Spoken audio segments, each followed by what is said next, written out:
Welcome to the Clutch Burners Podcast. This is your home for stick shift drag racing, stick shift tech, stick shift trash talk, and more. And tonight, my co-host, the Canadian Chuck Norris, Rich Guido, he's right there. Do you see him? Or hear him? And there's Bill Armstrong wearing his G4 shirt, representing today. I think there's a whole bunch of G4 / Tick Performance fellas on here. And I'm super excited. I've been trying to get these guys on for a while. I got a beef to pick with Steven right off the bat when we get going. No. We got Steven Plemmons and Chris Moore. And I see that Chris took over the naming and didn't even put Steven's name on the page. But yeah, this is the Chris Moore show, and Steven's just the co-host. Yeah, perfect. Well, before we dive right into it, yeah, Steven, I remember when I found you guys on YouTube, and here's this cool '69 Dart. He's running about the same time, like he's running Camaro. And I'm thinking, I think I even messaged you. I'm like, how fast is that thing? And you're like 860s or something. And now, I think you're a problem I can't even solve. Yeah, we found some power overnight. Yeah, you did something overnight. That's for darn sure. We woke up one morning, it had like 800 horsepower more than it did the previous day. Yeah, that was your last YouTube video from World Cup there when you're looking at his time slip after he made the 7:59 pass. That was hilarious. You're like, you missed the 790s and the 780s and the 760s. I was in disbelief. Man. I mean, complete disbelief, because we went testing at a local 8th mile track just 2 or 3 weeks before World Cup. So I knew the tune-up that was in the car, and it run like a 502 or something like that in the 8th mile. And I was doing some math and looking at time slips of other people, and we had talked to Alan Morgan. He's got the nitrous F body, or it was nitrous. And that car run 5.0s all last year in the 8th mile, and he took it to Street Car Takeover in Florida and run like a 770, a high 770. So I thought, that's going to be really close to what Steven's car will run. I was hoping for a 779. We'd have been tickled with it. And I didn't change the tune-up. I didn't touch it. I mean, honestly, did not change a thing about it. And we unloaded off the trailer, and he busts off a 759. Yeah.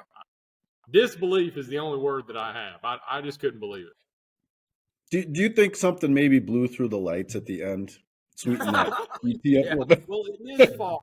There was a lot of leaves. We would think that, but it did it again, and it runs 750 the next time.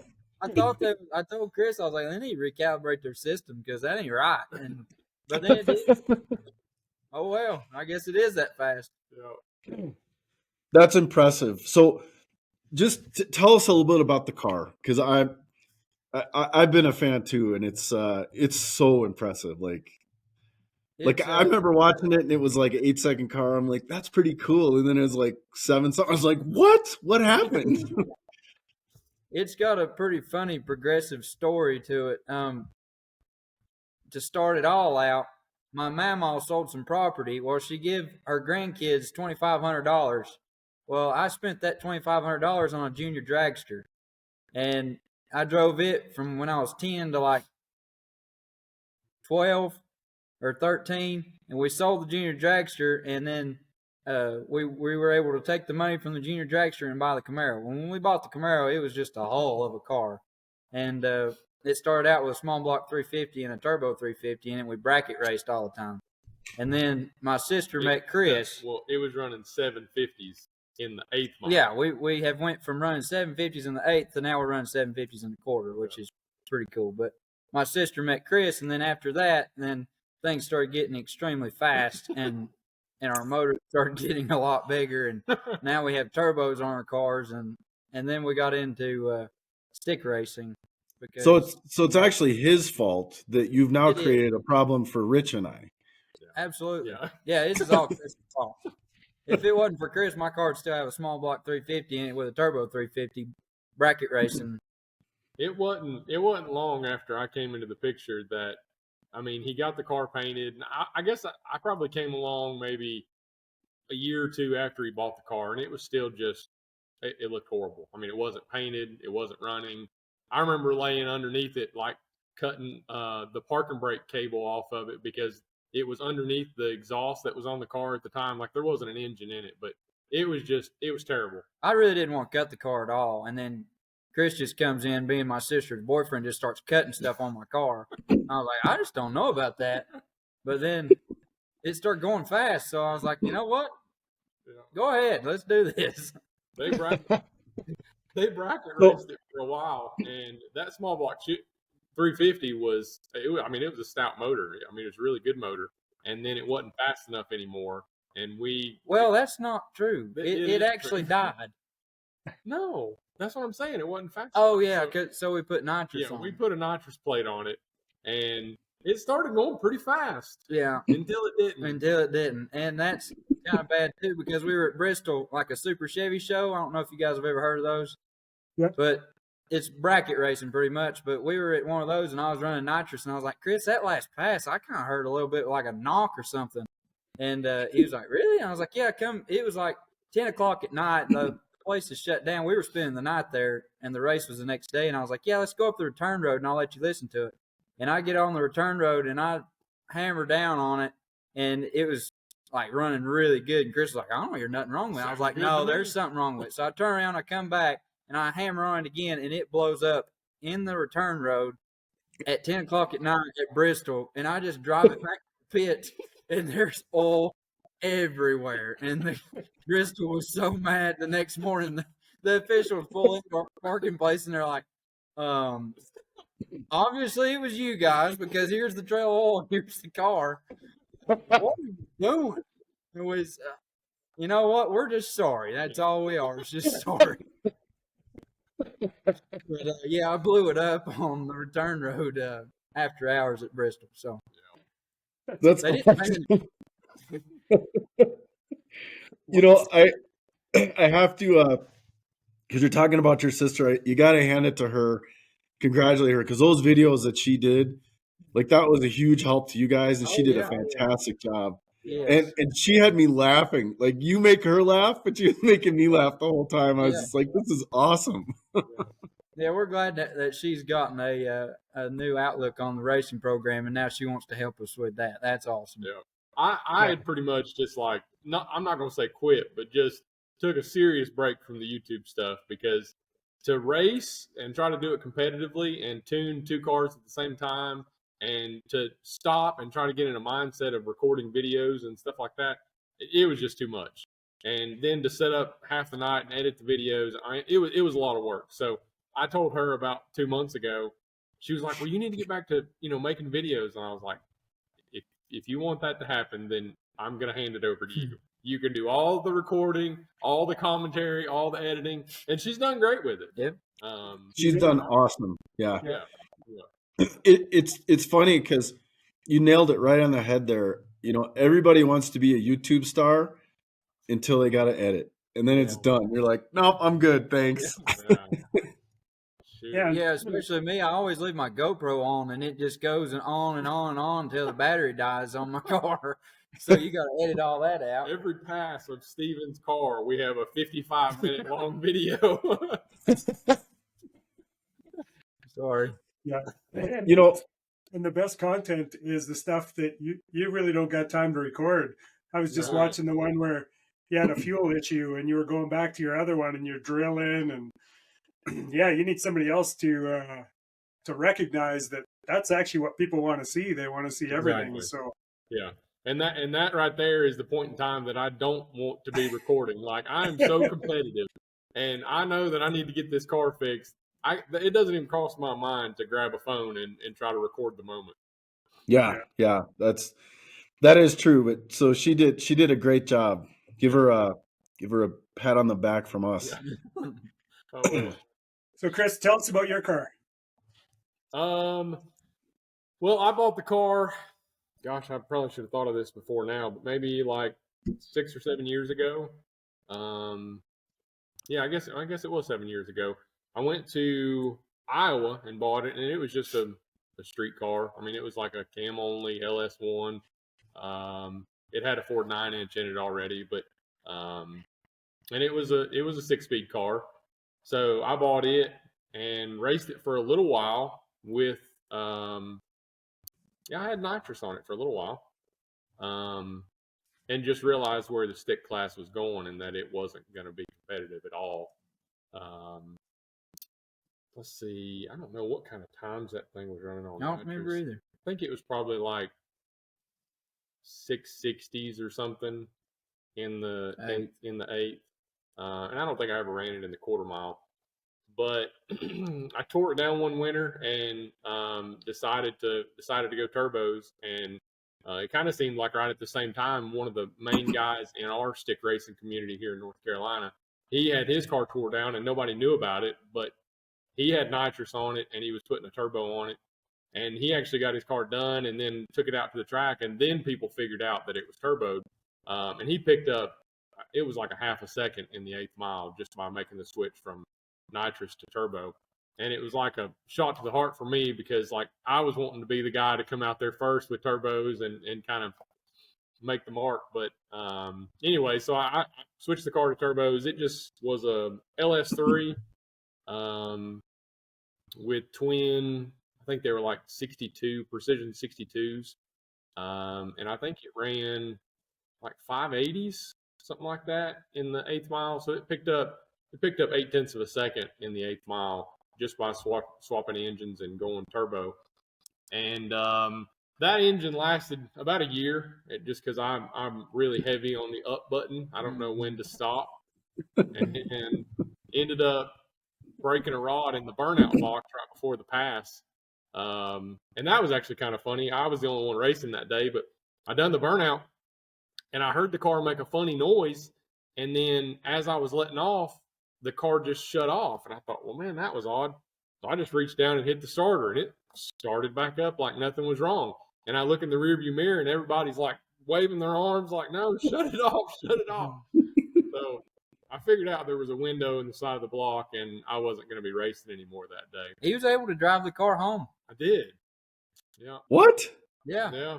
We parked it. We couldn't get our big truck and trailer anywhere close to his house at the time, so we parked it like on the main road, and he got the car out and drove it home with a rod going around in there. It was about a half hour. I had to drive it. But it was really weird how the rod broke. I guess it slung around so much and it finally wedged up against the rod that was beside it. So it just started kind of going up and down at the same time as that other rod. So it wasn't beating and banging. It really wasn't making any noise at all.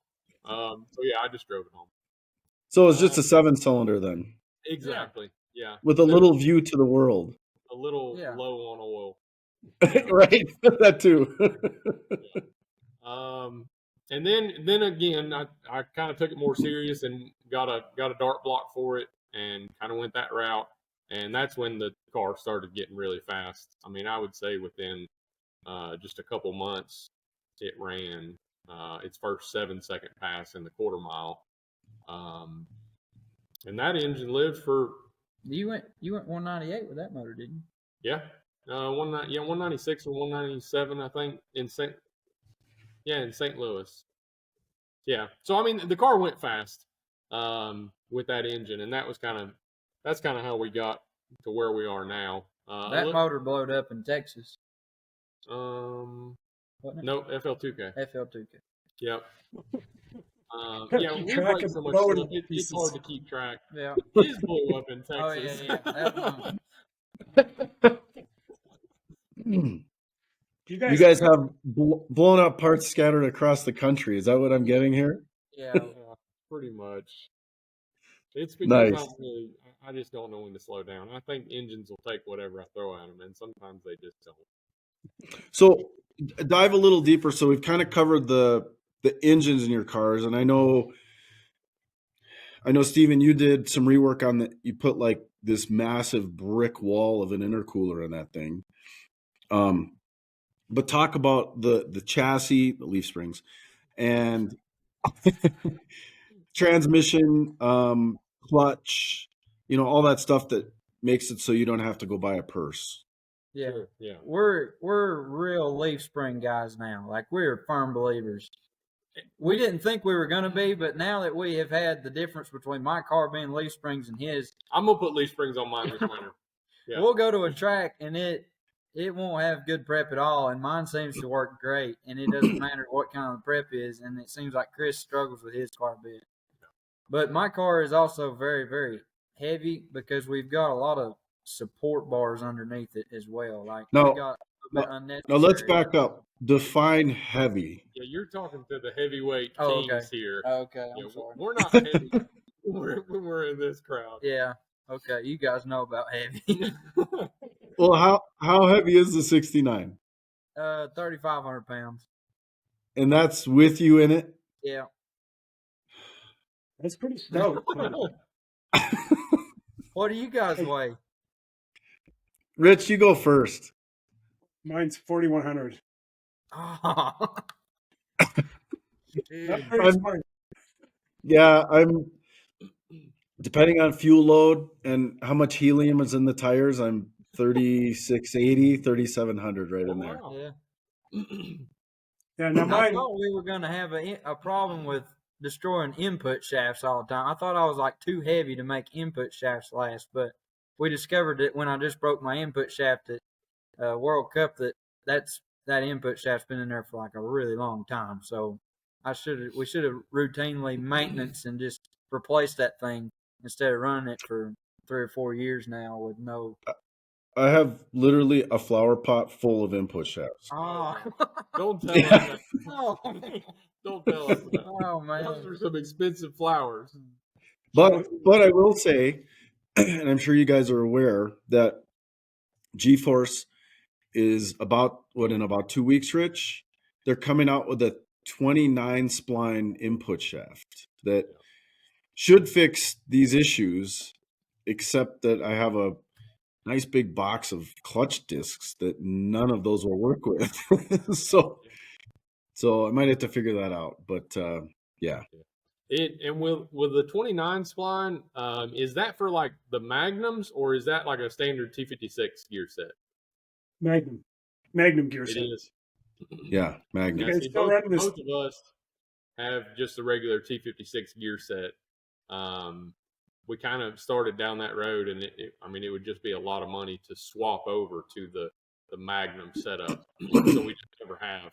And we've talked to people, and I don't know, there's differing opinions if the Magnum output and things inside of it are actually stronger than the standard T56.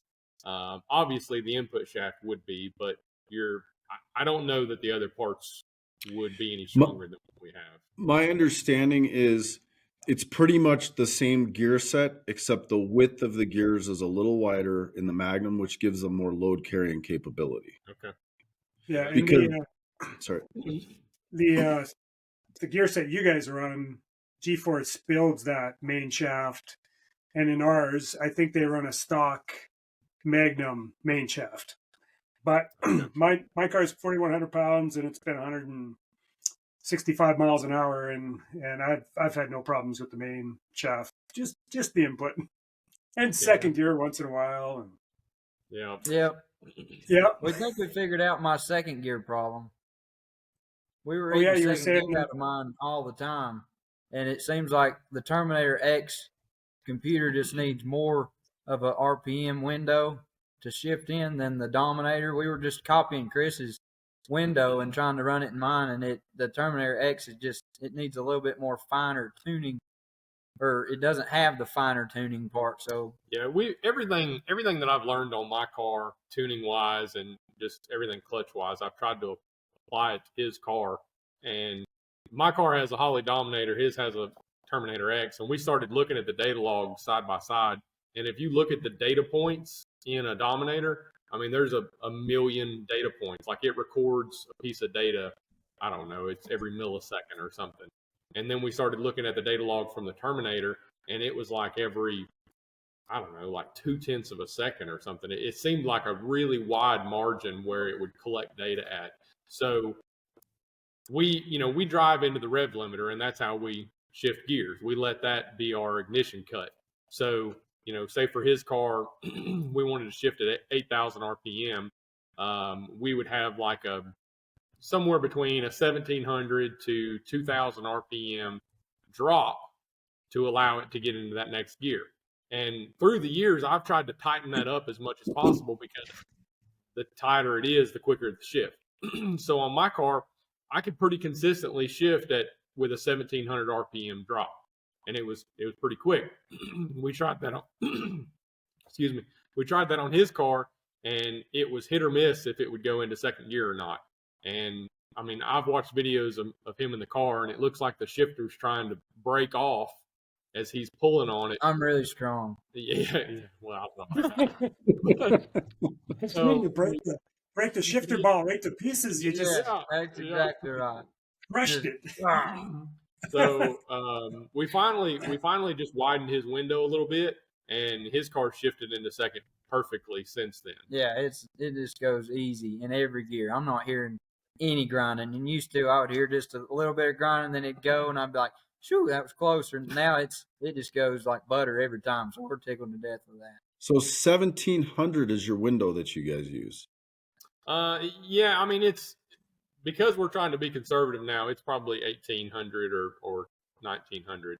So like, my car is I shifted at 8,500 RPM, so it would enable that's conservative. 8,500, and then it would drop down to 6,700 before it starts climbing again. Yeah, that sounds really conservative. Yeah, 8,500. Well, yeah. Well, a few months ago, I turned it 10,100. Oh yeah, unintentionally. yeah, but it's still alive. That sounds like a money shift to me. It wasn't actually. It was a fat finger in the tune-up, is what it was, because when you rely on that ignition cut at 8,500 RPM and it doesn't happen, your foot's still on the floor and it's still accelerating very quickly in first gear. So instead of putting 8,500 in the tune-up, I put 18,500. Oh, yeah. He was waiting for it to hit the 18,500 mark before he shifted.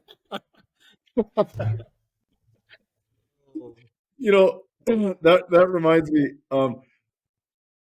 Troy Clark, a friend of mine, he told me once when we were racing, he goes, because he kept pedaling the car, was having some issues with chassis and stuff.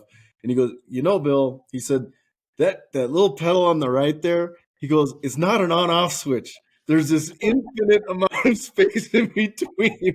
That doesn't make any sense. I was like, I don't know what you're talking about. You don't need negativity like that in your life. That's right. What we need to do is hack into Jonathan's tune and see what he's got for a shift window. I feel like it's like 50 RPM. His going going down the track. The RPMs don't even drop at all. It just well, I'm just surprised to hear that, because I keep thinking mine is like 1,200, but it can't be that tight. If you guys are having issues if you're at 17, I maybe have to double check mine. Hey, you got to shift quicker than we do. So it's lightning reflexes? Is that what we're talking about here? Okay. No. Really strong. Well, my last name is Armstrong, so. I actually, and I use a shift cut knob like the import guys, where it's got micro switches in it. Yeah. So I don't run into a rev limiter. I just shift whenever I want to. But it's got a bunch of parameters like throttle over 50% and over 6,000 RPM. But you got to get your hand off there after you shift, because if you're still pulling or pushing on it, it'll cut in half a second, and then your face gets really sad. And that would not work for me. I hold my line lock until like second gear, so I can't even think long enough to. I'd probably run like a 6 if I wasn't holding my front brakes half the track. Well, but you're lucky because your front tires are in the air until you hit second gear, so it doesn't matter. They come down, they go. It's like an airplane. Does a burnout with the front tires.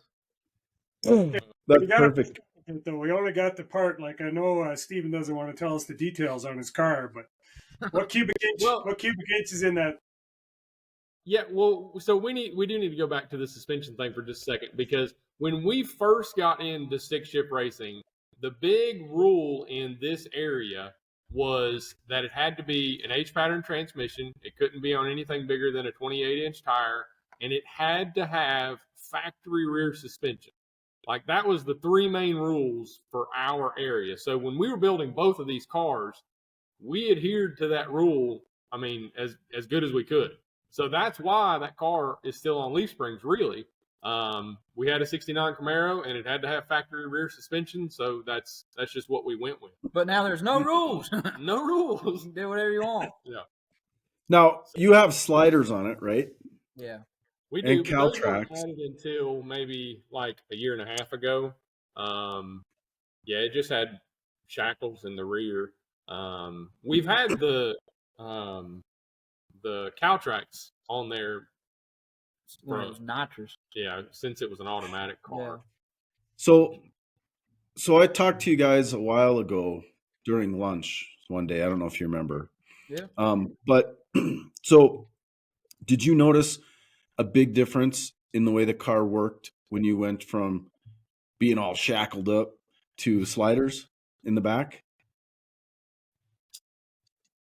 We probably wouldn't have been able to tell because that winter we changed too many things. Yeah. Is the problem. We probably, I think we ended up coming back the next season with a lot more power, and we never just changed one thing at a time. It's the bad part.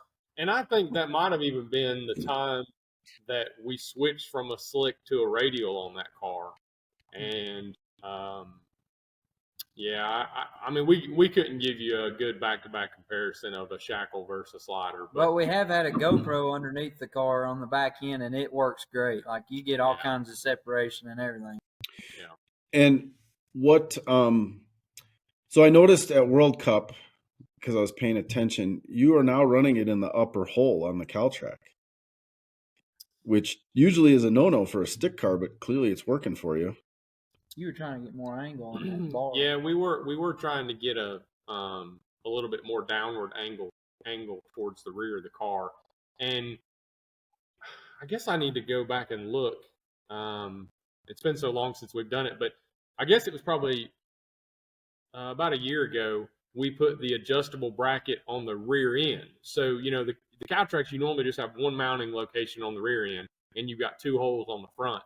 And I think if you look in the Caltrack manual, their advice is to just set that bar as parallel to the ground as it can be with the car at ride height. And his car is really low anyway, so that's really why we were in the top hole. Because if we were in the bottom hole, it wouldn't have been parallel to the ground. But because we were trying to get more separation out of the car, we bought those brackets that have the adjustability on the rear end. So we were able to keep it in the front hole or the top hole on the front end, and we dropped it down, I don't know, a hole or two on the rear end of the car. And it started separating a lot harder, and it seems like it really plants the tire hard on the starting line. Something my car does not do, but for some reason Leaf Springs does really well. And talk about your shock program. Viking. Yeah, they're just out of the box Vikings. Double adjustable. Yeah, and they're pretty old. They're not one of Vikings' new deals. Like, they're not a triple adjustable or whatever, and they're not. It might be their Crusader series or something like that. That seems to be jumping out at me. After I left World Cup the last time, when I thought I was really cool by running an 800, I sent that to Viking. I was like, "What do you think about hooking me up with some new shocks?" And they're like, "Yeah, just send us the money and we'll hook you up." And I was like, I thought I was really something. So just send them the money and they'll get you some. That's all you got to do. These are working. They're working. Awesome. We're leaving them on the car. Yeah. And do you run them pretty? Sorry. And is that shock straight up and down in the back, or is it in the factory location? Yeah, it's pretty much straight up and down. I don't. That's a bad question, but where's the factory location? I couldn't tell you on a Camaro. I think it's inboard of the leaf spring on the rear of the axle. I think it's where it is, and that's where these are. Okay. Okay. Yeah, and yeah, they're straight up and down on the back of the axle. Okay, Rich. Now you can ask him dry deck questions. Oh, I was going to ask: do you have an ARB on the car? An anti-roll bar on the car? Yep.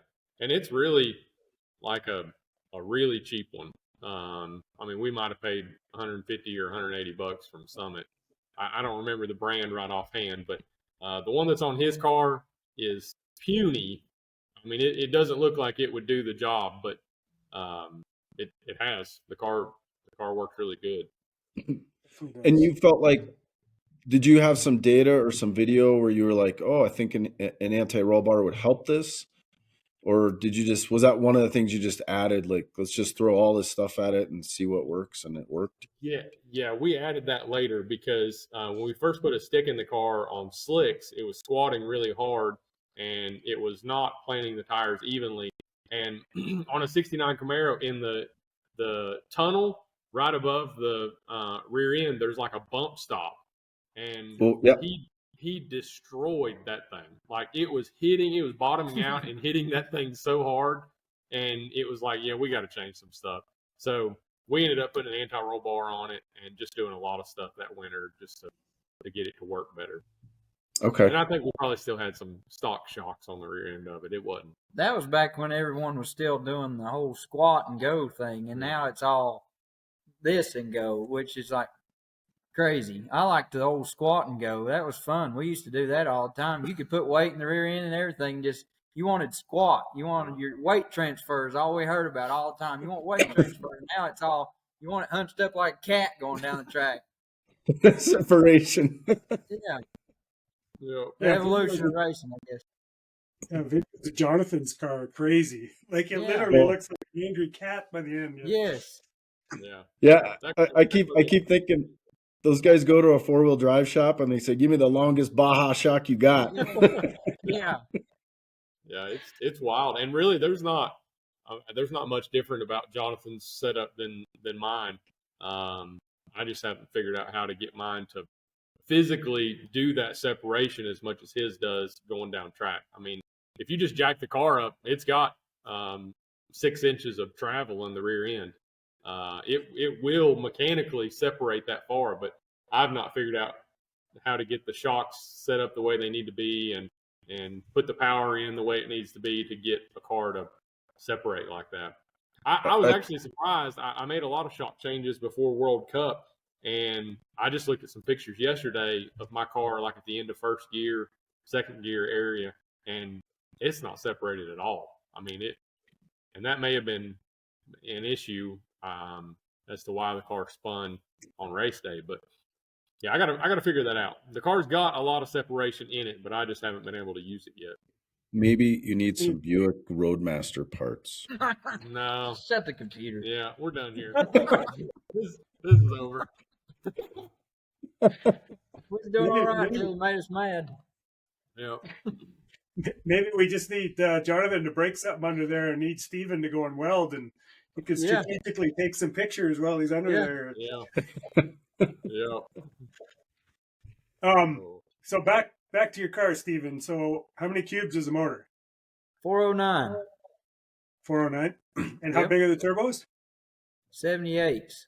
They're hand-me-downs. I get his hand-me-down parts. So he's fast, so he sometimes he gets nice things from people, and when he does, he gives me his things. So mine's like the Loyal Lynn brand. I don't know if you guys have Ingles. Maybe I should say Great Value. Great Value's at Walmart. So my car's like the Great Value brand of Chris's. Nice. Yeah. The blue light special, if anyone remembers Kmart. And so 68s, you said? No, 78s. 78s, yeah. How much boost you run? 30. That last pass was probably 35 or 36 pounds. Yeah, we were getting ready. And it's still a wet deck motor? But we didn't get a chance. And it's still a wet deck motor, 5-bolt head? Yep. Whew. Yeah, we've got. And what fuel? E85. Wow. That's impressive. Yeah. 1 ethanol. Yeah, we use 1 ethanol for the fuel. It's like 117 octane E85. It's good fuel. We've been running it for a few years now, and really like it. Still just a Aeromotive 5.0 pump on it. Yeah, just an electric pump in the tank with Bosch 210 injectors. Not the real fancy, expensive kind either. Yeah, that's amazing. And your new air-to-air intercooler. What kind of temperatures do you see going down the track? We fixed it a good bit. I think the last time we ended up, they were horrible before, like really, really bad. We had it was a Treadstone, a 3-inch core or something. And I think nothing against Treadstone. Those intercoolers work great if you use them within the parameters. But it was like 1,000 horsepower or 1,200 horsepower core that we were trying to make 1,800 through, and it wasn't working. It was like a blow dryer. His intake air temperatures would start at like 80 or 90 degrees, and by the end of a run, they'd be like 280. They were out the roof. But something like 80 degrees. Yeah, so at World Cup, his temperature started at like 95 degrees, and at the end of the run, it was about like 170, 180 degrees. So about a 70, 80 degree increase over the quarter mile. And I don't think we can fit a bigger one in there. I'd want to put a big one. And we don't really want to go to air to water because we don't want to fool with ice all the time. And we just like air to air. But we got the biggest one we can put in there. Yeah, that one was that a bell core? Yeah. I think, was it one core, or did we use 2 different cores on it? I remember from the video it was 1 core. Oh, it was 1 core? Yeah, because I just watched it. Oh, okay. Thank you. Yeah, yours is 2. Yeah, mine's 2 different cores that we welded together, but his is just 1 bell core. I think it's like 15 inches tall, and it's 6 inches thick. His intercooler is bigger than mine is, and then it's like 28 inches or so wide. It's fun making intercoolers though, because you just order your core and then order you a sheet of aluminum and then just start cutting it out. You can cut one out of cardboard or whatever and template it up, and then just cut it out of aluminum the second time and start tagging it together. It's fun making intercoolers. Yeah, that's awesome. Yeah, so I have air to water on mine, and I weighed it last year or something. It's about 100 pounds between the water, the tank, the air to water cooler. Now my temperatures at the end of the quarter mile at 165 are like 90 degrees, but but I'm running C16. I'm running C16, and it probably doesn't need to. It would probably be fine at 180. So I got lots of decisions to make. The decisions I made so far are let's just keep adding weight to it and see how heavy we can get it. Watch out for in all fairness too, neither one of us are putting 30 plus pounds of boost to our motors. I'm like 20 is like the most not so yet. far. Yeah, not yet. We're gonna get to those questions in a minute, but we gotta get the rest of Steven's story, and then we'll get the rest of Chris's. So, so you've got a QuickTime bell housing, or do you have like what bell housing's in yours? QuickTime? Yeah, it's QuickTime. And is that a hand-me-down? No, I actually had to buy that fresh. I think you paid full price for that. Yeah. Did you call them and ask for them, and they said just send us money and we'll send you one? Yeah. No, I didn't even try with them. I knew I didn't have nothing to impress them with. They've seen fast cars, so. Okay. But immediately, you cut the big hole out in the side. I didn't like doing that for your changing the weight and all that good stuff. Right where that SFI sticker is, you gotta just cut a hole right there. So when they ask you if it's SFI approved, you just pull up that piece of metal and show it. It's right here. Well, it's before I cut this off. Should have kept that. Yeah. Keep that in the center console. And what clutch? The Black Magic Next Gen. 10 or 11? 11 inch. Yeah, but the clutch in both of our cars are the same. Oh, So six same one lever. Yeah. yeah, same one I'm running then. Yeah, next gen. We like it. That seems, yeah, it seems to work for me too.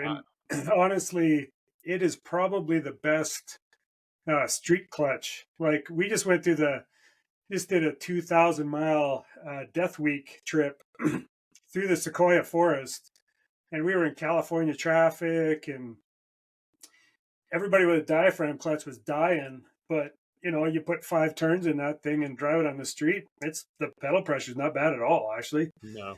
And it doesn't squeal that often, and they're actually a really good street strip setup, even for a 4,100-pound car.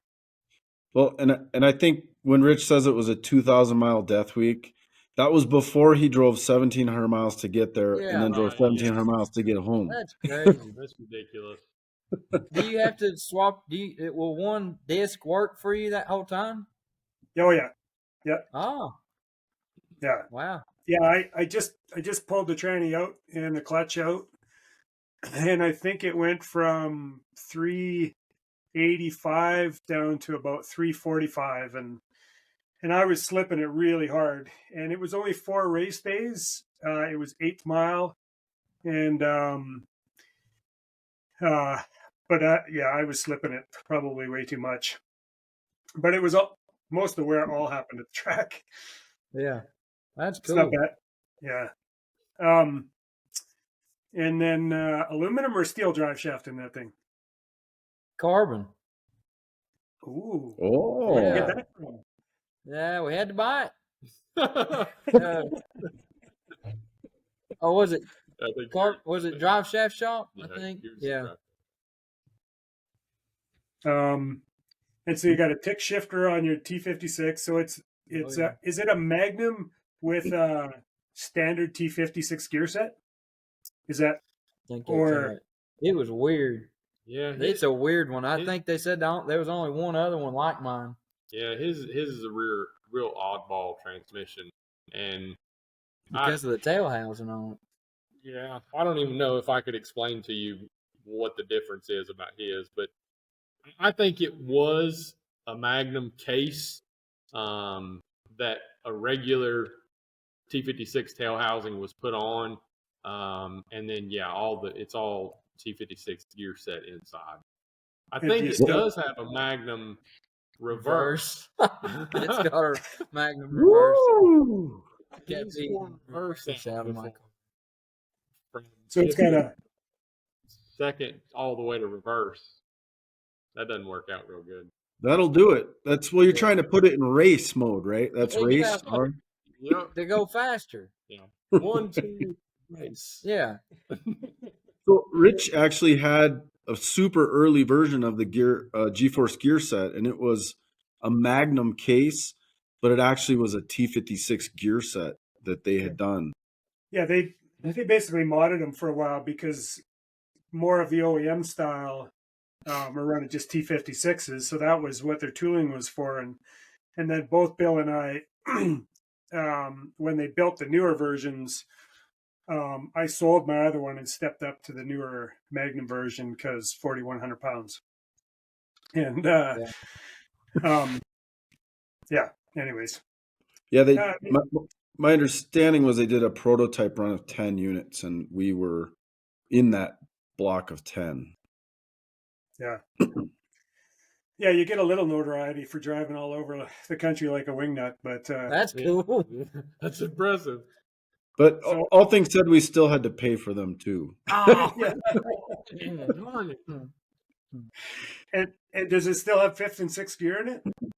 No, we took those out for weight. What is that? What about the drag and drive life? What about the drag and drive life? I know you attempted one briefly about a year ago to the day. Yeah. Yeah. I was just I didn't mind not having 5th and 6th in mine because, mine's a 340 rear gear, and 4th gear, 60 mile an hour. I mean, the RPMs aren't bad. So 6th gear or 5th and 6th gear just wasn't really a necessity for me. Yeah. But yeah, it was a weight thing. I mean, obviously it makes the transmissions lighter by not having fifth and sixth in there, but it also makes it to where you can't go from first, second to fifth, or it just cuts down the chances of missing a shift. Yeah. And you both have tick shifters? Yep. Yep. Yeah. Yeah, I love Bill mine. and I- It works great. Oh yeah. Yeah. The short throw. I mean, I had a White Lightning on there from American Powertrain before, but the tick is it's really nice, and it doesn't leak. Yeah, Yeah. it don't leak. That's a plus. Yeah, that's a giant plus. I had a different one on before, but I have a tick on there as well now, and it doesn't leak. Did you guys see their new shifter they made for Sean and Cletus? Yeah. Yeah, the one that keeps you from money shifting. Anti-money shift. Yeah. Yeah, I messaged them about that because I was looking at the video, and when they were demonstrating it, they'd pull the pin and move it over to first. When they shift it to second, the pin doesn't move until they go to third. Yeah. So You can still I'm money not shift quite back sure I to understand. first. Yeah, I think you could still money shift it, but once you're in third, it won't let you go back to second. It blocks the 1-2 gate. Yes. So That I wasn't. was, and it was really just I mean, we talked to Matt from Tick Performance about that shifter while we were at World Cup, and he said it was like a 30-minute set down. They come up with this and just bolted it on the existing shifter, just to kind of see what they could do. But yeah, it doesn't. That was what I really wanted was something that like the same deal. Once you come out of first gear, something that went over that wouldn't let you go back to first gear. I think that would be great. And then Why did you want that, Chris? It'd just be cool to have.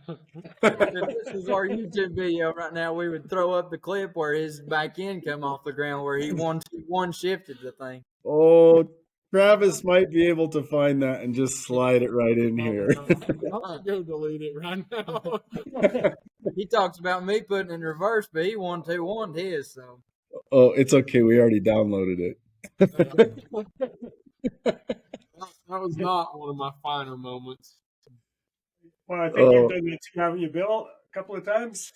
Yeah, my motor saw 8,200, 8,300 once. Might have stretched the valve just a little bit, but we still finished the week. Really wild when I done it. I don't know if the ignition cut on the ECU is that strong, but I went from first, second back to first, and I mean, like I said, my rev limiter is at 8,500, and the RPMs never went over 8,500 when I went back to first gear. I mean, the rear tires came off the ground. I mean, it like sucked up in the body. But I don't know. For some reason, the RPMs never shot up. Well, that's because you didn't have it set to. Or something. It just lifted it. It went, ouch. Yeah, or you didn't have it set to 18,500. Yeah, not that fast. Nice. Okay, two more questions about Chris's car. So it's got two seats in it. It's got a dash. Does it have a heater anymore? no heater. You're in North Carolina. You probably don't. It don't matter. No, we kind of get cold here. We get just last week or the week before we was down to the 20s, so we get pretty cold here. Last Christmas it was 0 degrees here, so I mean we're pretty cold. And it's humid, which makes it really chilly. Yeah. Yeah. But we just let the motor warm us up. Yeah. His downpipes go right by his firewall, so you let the car run long enough and you'll be warm.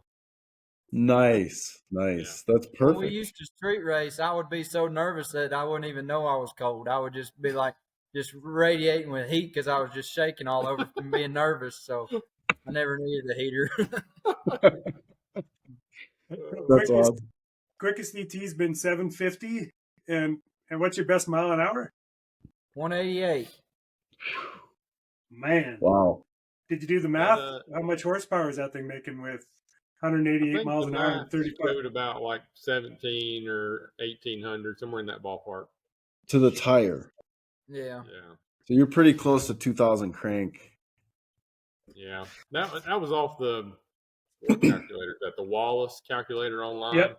You just enter in the weight and the mile per hour. I'm convinced. I mean, it's neat.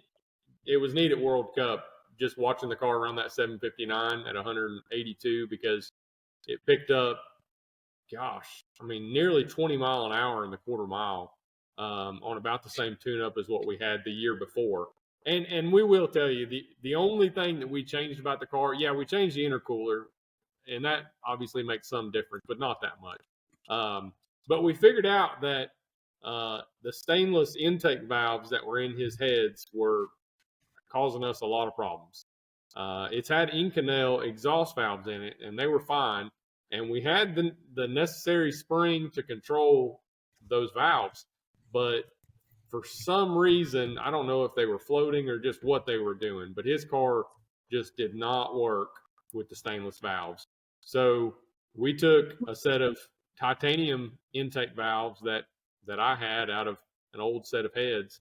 Hand-me-down parts. Hand-me-down parts, yeah. And put them in, and it picked up 10 mile an hour in the 8th mile first pass. Wow. So it sounds like there were some valve train control issues, and the lighter valve definitely helped. I guess so, yeah. Because we didn't change springs. We still, I mean, kept the same rocker arms. Did not change a thing. All we changed was the intake valves, and it picked up a lot of power. And are you running like a stage 3 RV cam in that thing? Yeah, it's 750 lift. Yeah, it's 3/4 race cam. Yeah, we're solid roller. But it was neat at World Cup because that was probably the first time that we've ever gone to the track with his car, and you tell it to do something and it just does it. Like normally we try to turn the boost up and it slows down. Yeah, we fought that forever. Something dumb. But it went 182 that first pass, and then we turned it up, I think about 3 or 4 pounds of boost, and it went 188. So it picked up 6 mile an hour. And then that next pass that he broke the input shaft, I'm convinced it would have probably been 192 or 193 to the quarter mile, and probably a high 730. I mean, it was crazy how the car was reacting to the small changes that we were making. I mean, the pass that it broke the input shaft, his 60 foot and 330 were way quicker than what he had been on the other passes. So it would have been a lot faster. But I gotta give it to my boy. He built those motors, and he built that thing, and it is just great. I mean, we built it in like this old dusty, nasty machine shop that doesn't have very up-to-date tools, but he's just a genius. I tell everybody he's a genius. So, well, I was watching the Geniuses videos today because I'm trying to make some decisions on dry decking and stuff. So yours, Stephen, yours is still wet decked but O-ring. Is that right? Yes. Yep. And so you use a copper gasket to seal the water ports? Yep. And does it seep at all? Well, we put they sell some really expensive sealant that you can spray on the copper gaskets. Like what we used something in the past that was called Hylamar. It comes in a spray can. It's like familiar, yeah. It's really expensive. But we quit using that a long time ago because we figured out some black RTV works just as good. I thought we got red on it. We might have run out of black. And if you only keep the radiator half full, it doesn't push out very much water at all. Do you keep the cap loose so in case it wants to ventilate, it doesn't explode the radiator? I have a catch can, and the catch can is right in front of my turbo. Don't tell them all the secrets. And we got the overflow. The overflow, like if the catch can just slam hammer full, the overflow little nozzle's pointing right at the turbo. So it's going to fill that up, and then it's going to start spraying in the turbo. And Chris said if it does that, then the head sits back down because the water's cooling it back down. So water cooled. Solution all in one. It's like water meth injection. That's the old WW2 trick. World War II. Yeah. So when we get to the point that it's lifting ahead and pressurizing the cooling system, it's going to set the head right back down. Because we're pushing water in. Man, that is smart. Yeah. 35 pounds of boost, though. That's impressive. Yeah, and those turbos, they're not out because, like he said, those were on my car. They're VS Racing 78, 75s. I mean, I think you can buy them for like $400 each. They're not an expensive turbo, and I think VS Racing just in general has I don't know, a bad name in the community for being just cheap turbos or whatever. But we've not had any issues at all out of them. And I mean, I run those turbos for 2 years, and they've been on his car for about 2 years now, and they get beat on. And when they were on my car, I had them around 38 to 40 pounds of boost. And I don't think they were out there really.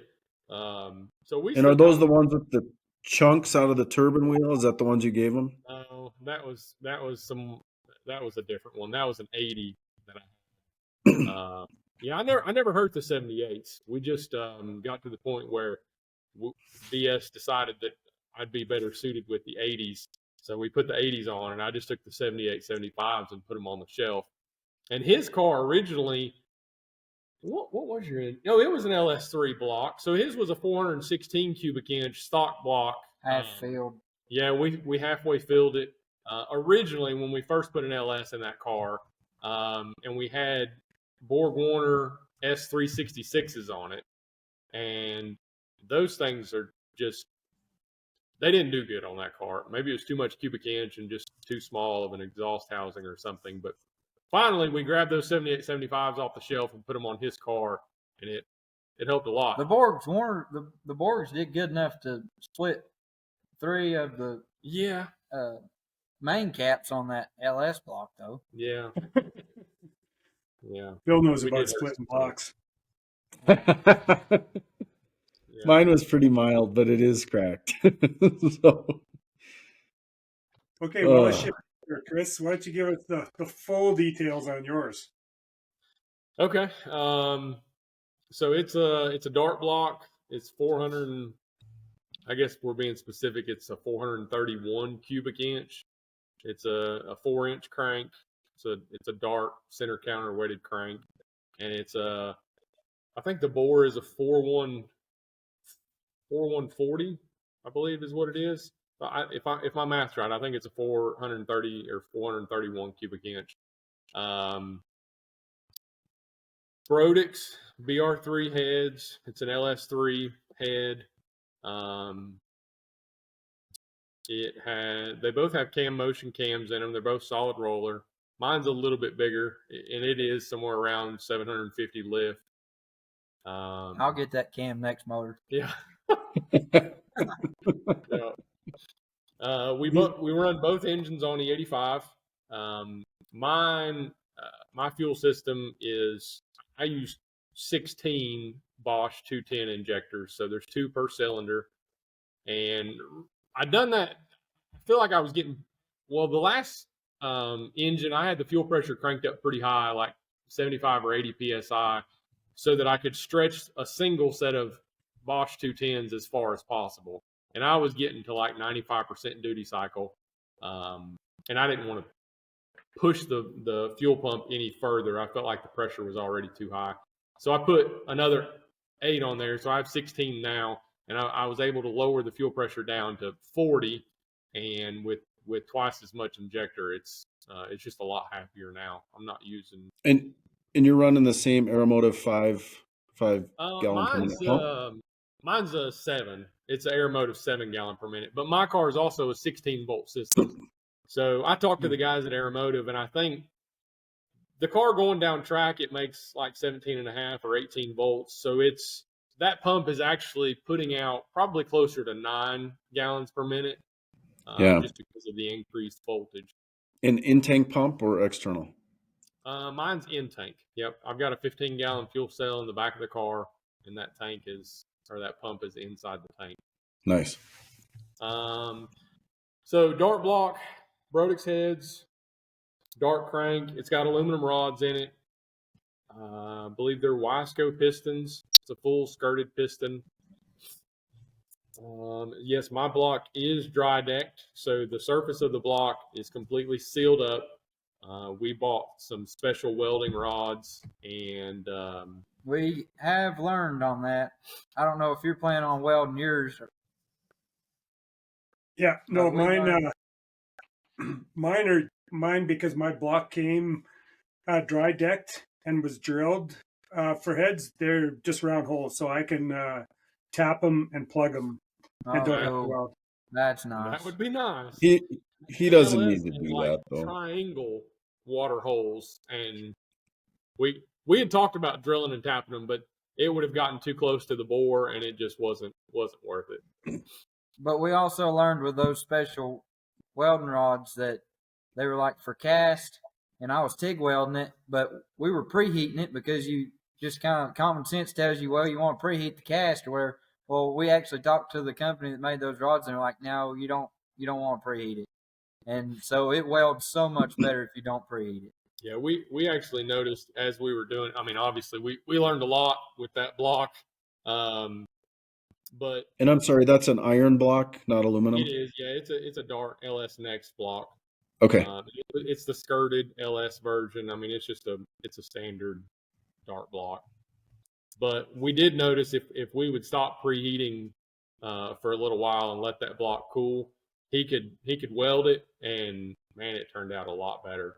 When we were preheating it, I don't know why, but it just seemed like there was a lot more pockets of sand. And... yeah, it was really weird. Like a lot of porosity in the welds, and it was just the cast. Cast is just, it's finicky to weld anyways. But we learned a lot on that. But we ended up getting it sealed up.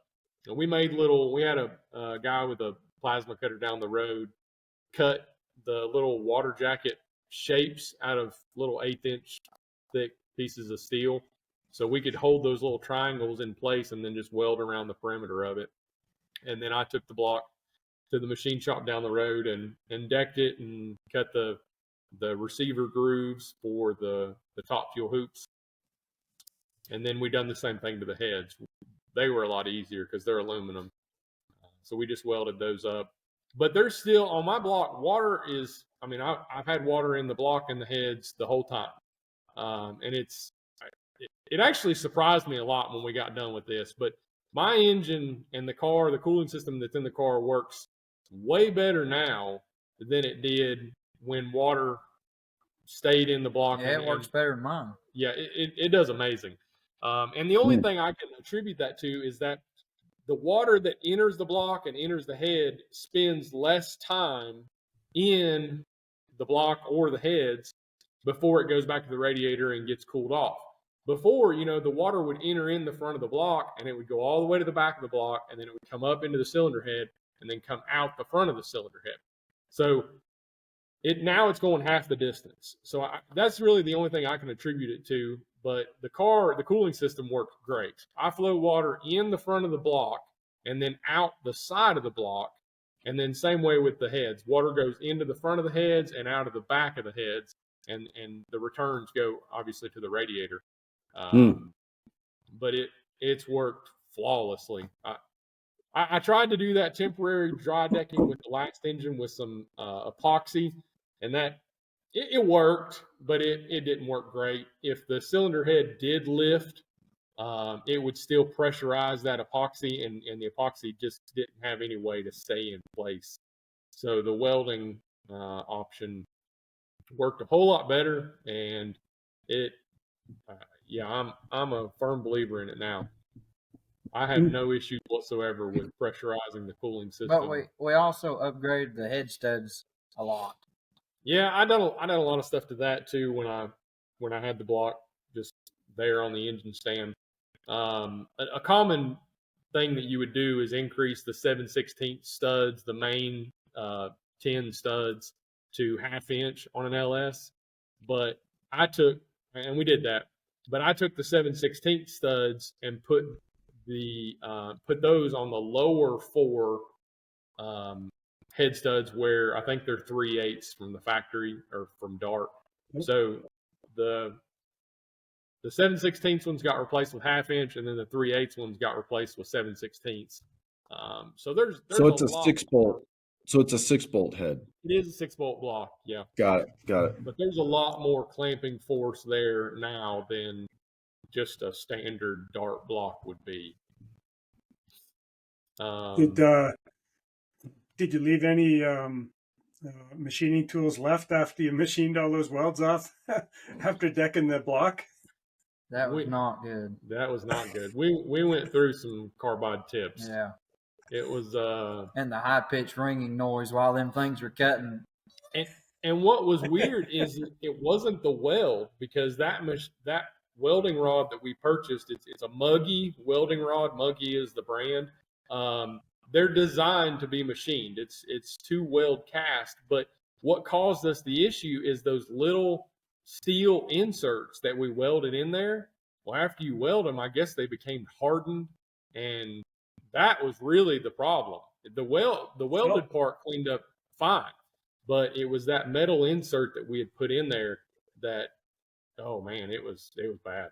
Yeah, not ideal. We learned a lot there. I'll probably the next engine that I do, I'll probably do it the same way, but just recess that steel thing, that little piece of metal down in the block, maybe a quarter of an inch, so that when you machine it, it doesn't touch it. You just got to talk to your little welder friend there that did all that welding on that.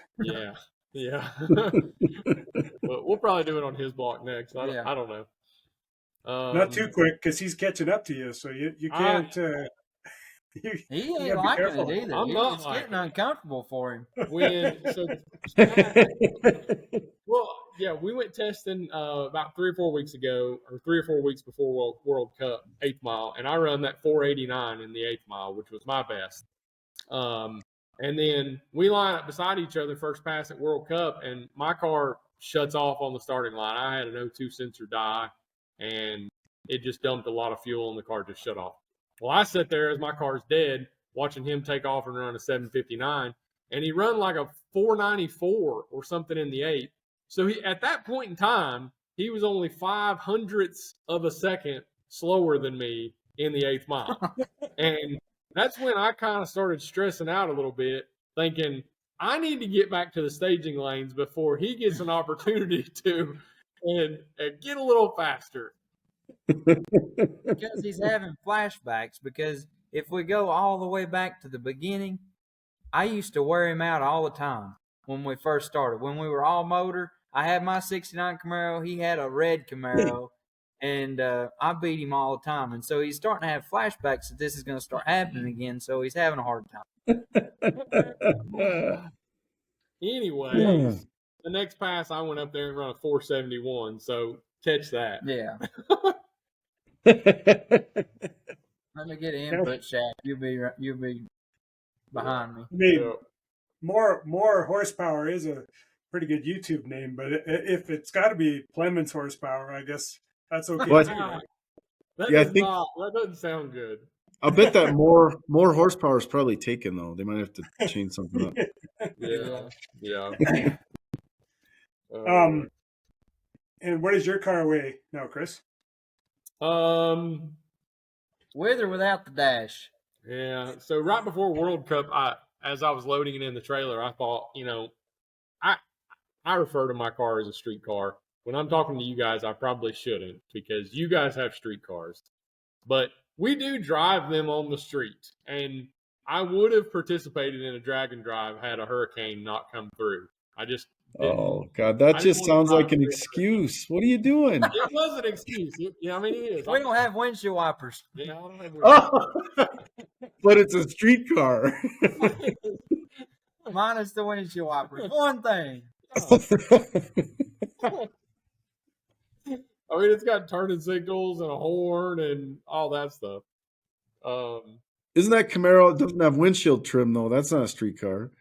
No, his ain't a street car. Hey, I had a really nice feller give me a brand new set of, well, not brand new, but a used set of trim while I was still at Maryland, so I'm ready.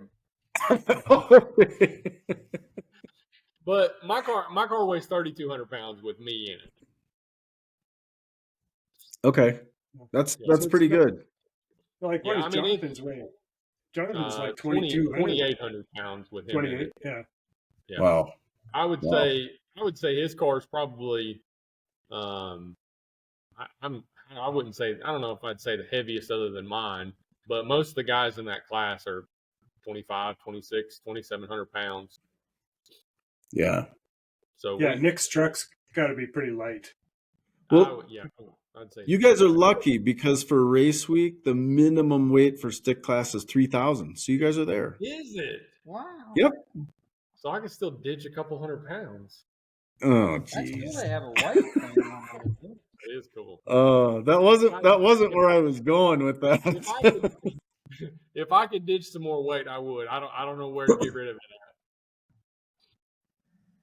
And you stock suspension in yours as well? Yep. I mean, it's a torque arm, and it's still got lower control arms. Everything mounts where the factory stuff did. It's a custom torque arm that I built, but it's all factory Camaro rear suspension. Nice. So tell us about you guys yourselves. Tell us about your background, what you do for work and stuff to do all this. So I was an insurance agent for 10 years.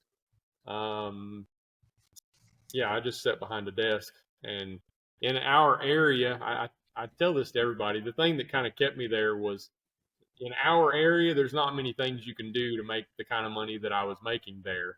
So that's why I stayed for so long. And it wasn't manual labor, and I could make a good living at it. But I've never been a desk person, but that's the way I found to make a living. So I stuck with it for 10 years until I just had enough of it and decided to quit. But now I'm a general contractor. I decided to do that because we all sold our houses and went all in together and bought this 30 acres that we're sitting on right now. And we all plan to build our houses up here. This shop and house, barn dominium, whatever you want to call it, is the first thing that we built up here. And this is Stephen's dad's house, or whatever you want to call it. Did you call it a barn dominium? Barn dominium, yeah. Awesome. It's a post frame building. So it's wood framed. It's got wood trusses, metal siding, metal roof. But yeah, so I'm a general contractor now, but I'm primarily just a general contractor for our family. I don't really like working for other people. So I just kind of do whatever I want to do. I don't know. That's awesome. Yep. That's great. I think Stephen. I've always been manual labor since day one. I started out in a tire shop, but then I worked in a welding shop for 10 years. And then just about a year ago, well, it's a little over a year, I branched out on my own, and now I have my own welding business, and it's going great.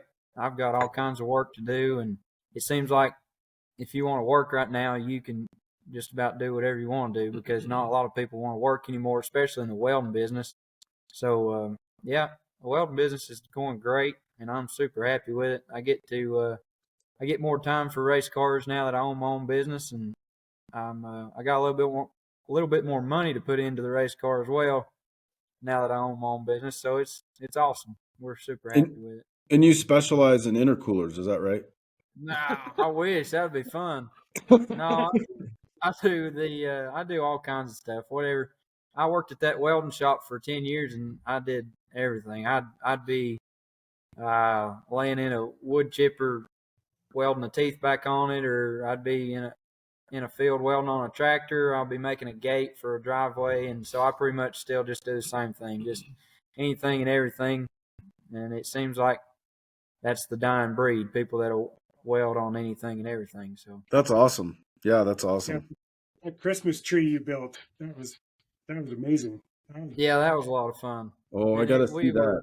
Way over our heads on that one, but it's up and it's not fell over yet, so we're good. That was pretty wild. I mean, the hospital that went on top of was in one of the largest cities in North Carolina, and they found two rednecks from the mountains of North Carolina to put a 40-foot tall tree on the roof. 45-foot tall tree. Yeah. If you haven't seen it, Bill, you got to see it. Like just the way that you guys engineered it and got it up there, and that was super cool, man. That was awesome. I'm sure it's quite a spectacle when it's all lit up there, and yeah, it is. You can see it from the next city over. Yeah.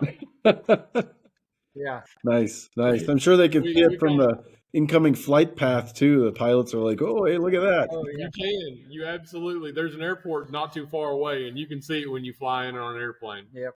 That's We kind awesome. of blew the budget on the lighting part. They had maybe one strand every like 2 cables, and we put a strand of lights on every single cable. Yeah, So that's not going to cut it's it. bright. Yeah. That's perfect. Is it hurricane proof or hurricane proof? Absolutely. Yeah. If a hurricane comes through in December, it'll hold it. My granny's. Oh man. So one of the things that we like to ask guys is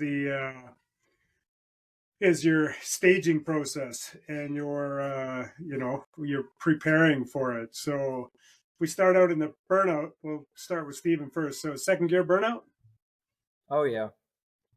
Yeah. I roll into the water in first gear, and then I go ahead and put it in second gear while I'm rolling through the water, and then then I just pump the line lock real hard and rev it up pretty good, and dump the clutch and try to keep it off the rev limiter because Chris gets on to me if I bang the rev limiter in the water box. So I let off the line lock, and then here lately I've been holding it past where I used to and kind of rolling forward and then backing back up. Used to, I would try to get my burnout in before I got to the lights because I didn't like being extra. So now I'm starting to be extra because I feel like I'm fast enough to. So I'm doing the whole John Force burnout and then backing back up, especially when I raced Chris. We was qualifying or whatever, and I was like, and I went to Mickey Thompson trailer. That's what's cool at Maryland. They have a Mickey Thompson trailer there. So you just take your wheels down there, get you a brand new set of tires, and then you're ready for the weekend. After you pay them. Yeah, you have to pay them. Oh. Yeah. If you have a Mickey Thompson shirt on, you got to pay them. So you didn't go up and they're like, "Oh God, Plemmons is here. Get those free tires out for him." Yeah.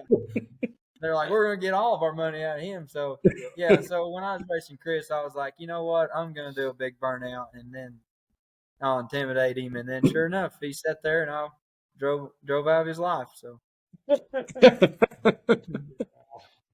So this actually, I'm just going to interrupt you real quick, Rich, but this is one of the questions too. A lot of people don't realize how many races are won in the pits. So this is kind of like, beating them up in the pits. What's the biggest obstacle you've overcome in between rounds? Maybe it's between each other. I don't know. Like ever at any race? Sure. I would say the biggest obstacle that we've ever overcome as a racing team was me wrecking my car at TX2K 2 years ago. When I crossed the finish line, it was Friday night. I think it was round 2 or 3 of qualifying. I run 748 at 191, and I threw the parachute, and the rear end of the car got picked up off of the ground, and the car came down sideways, and it swapped sides a few times, and then I kind of just pancaked up against the wall on the driver's side. So that was Friday night, and the race was Sunday. So we spent all day Saturday tearing the car apart. It broke the driver's side spindle. It bent the driver's side front wheel. The fender was tore off of it. We had to take the whole front bumper and hood and everything off.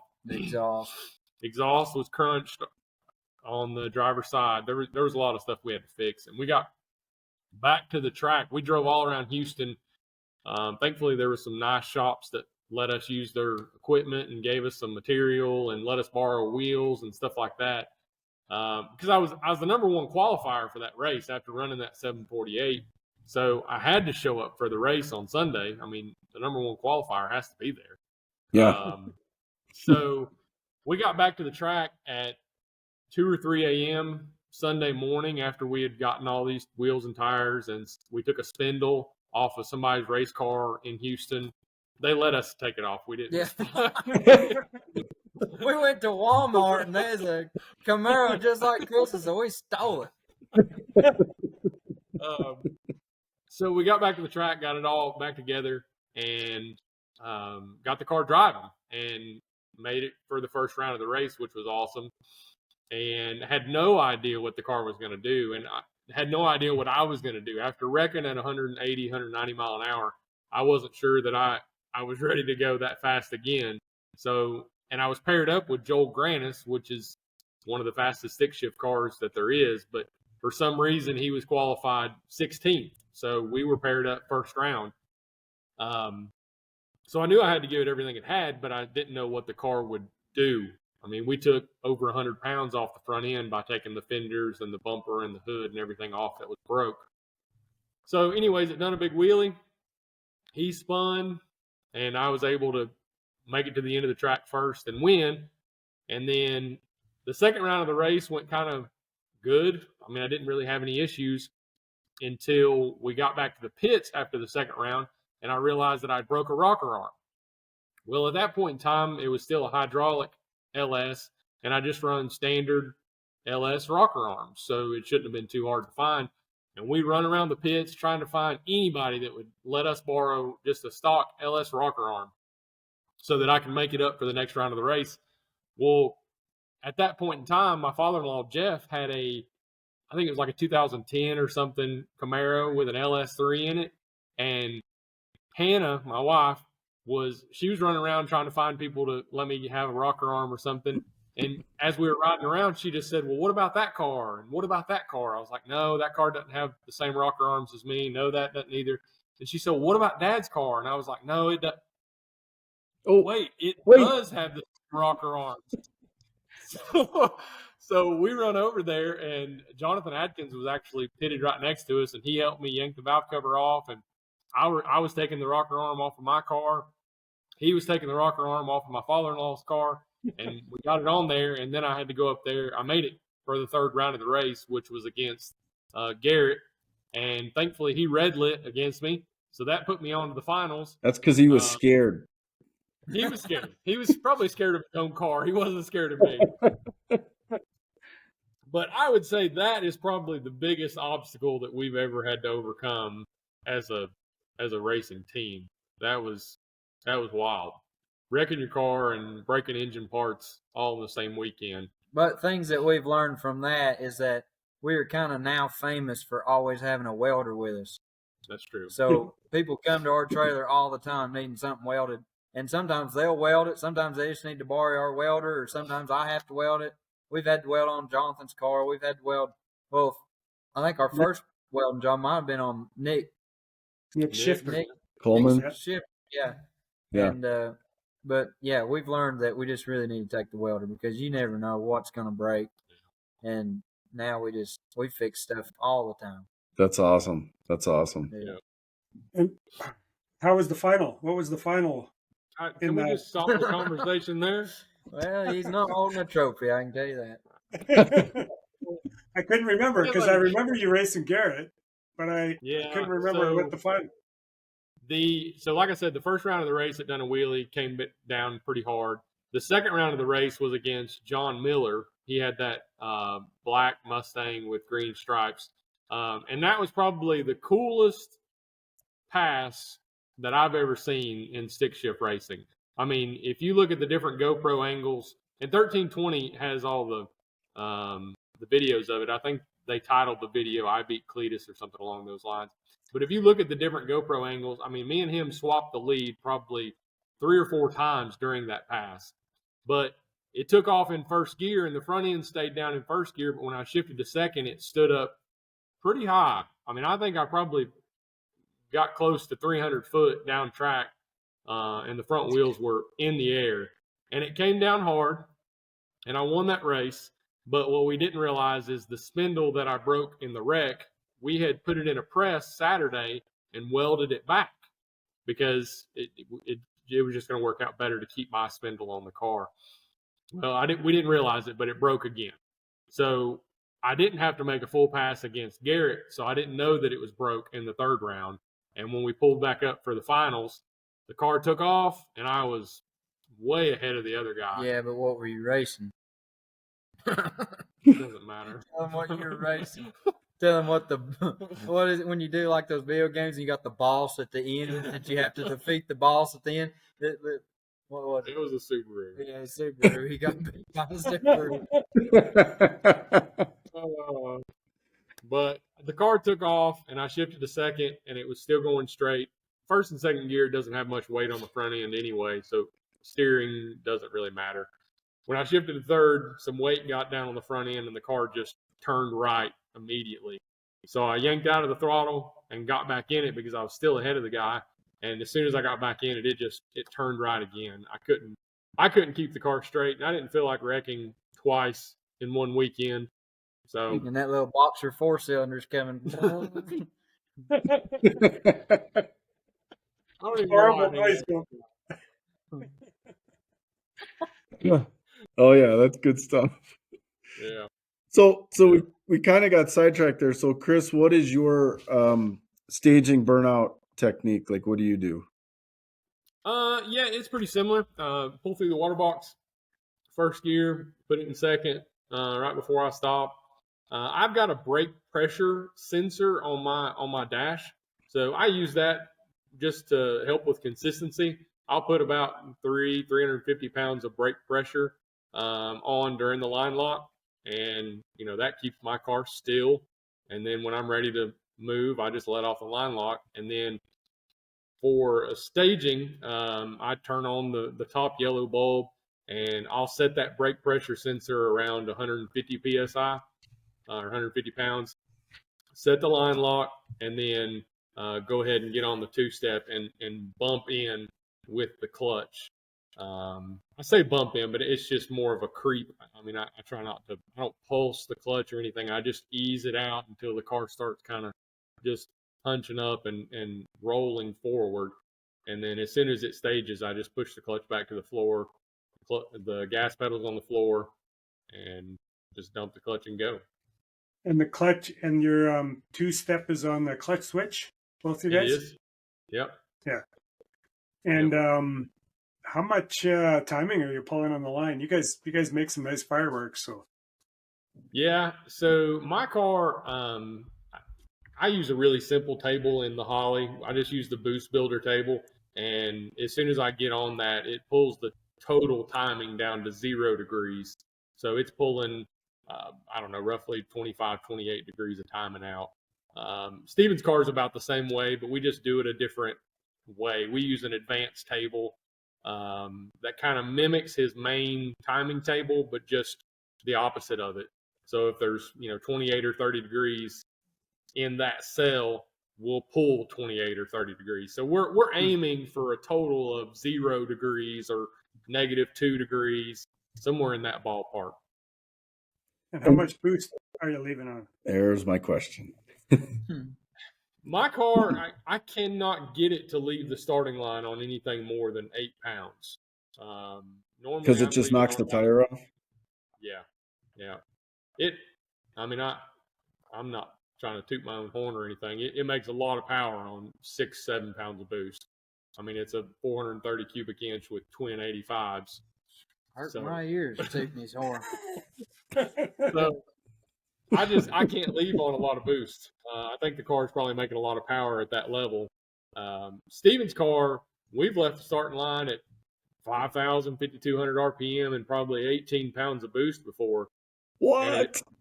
And them leaf springs, they just work. I don't know what's going on. Yes. Stay with it. Don't give up on them. No, in fact, I just shipped my shocks back to Menser to get them tightened up. Because I was almost 40 clicks of rebound on the rears, and it felt like I needed a little more. So I should get them back, and that 40 clicks will be 20 clicks. There you go. So That'd be good. I'm going to rip the floor out of that trunk, stiffening those things up. That is amazing. 18 pounds of boost. Oof. Yeah. We don't do that all the time. Normally his car, we've got it leaving on about 12 or 13 pounds. That's what it was doing at World Cup. It went 121 to the 60, leaving it about 4,700 RPM and 13 pounds of boost. And how quickly are you ramping that boost up? Like, where is it? Like, how much boost you seeing in first gear? Oh yeah, Steven's boost ramp is a clip. I think it's got 30 pounds. We'd have to go back and look at the data log, but it's making boost as fast as it possibly can in first gear. I think we've seen 28 or 29 pounds in first gear, and we only run 32 or 34 total out the back.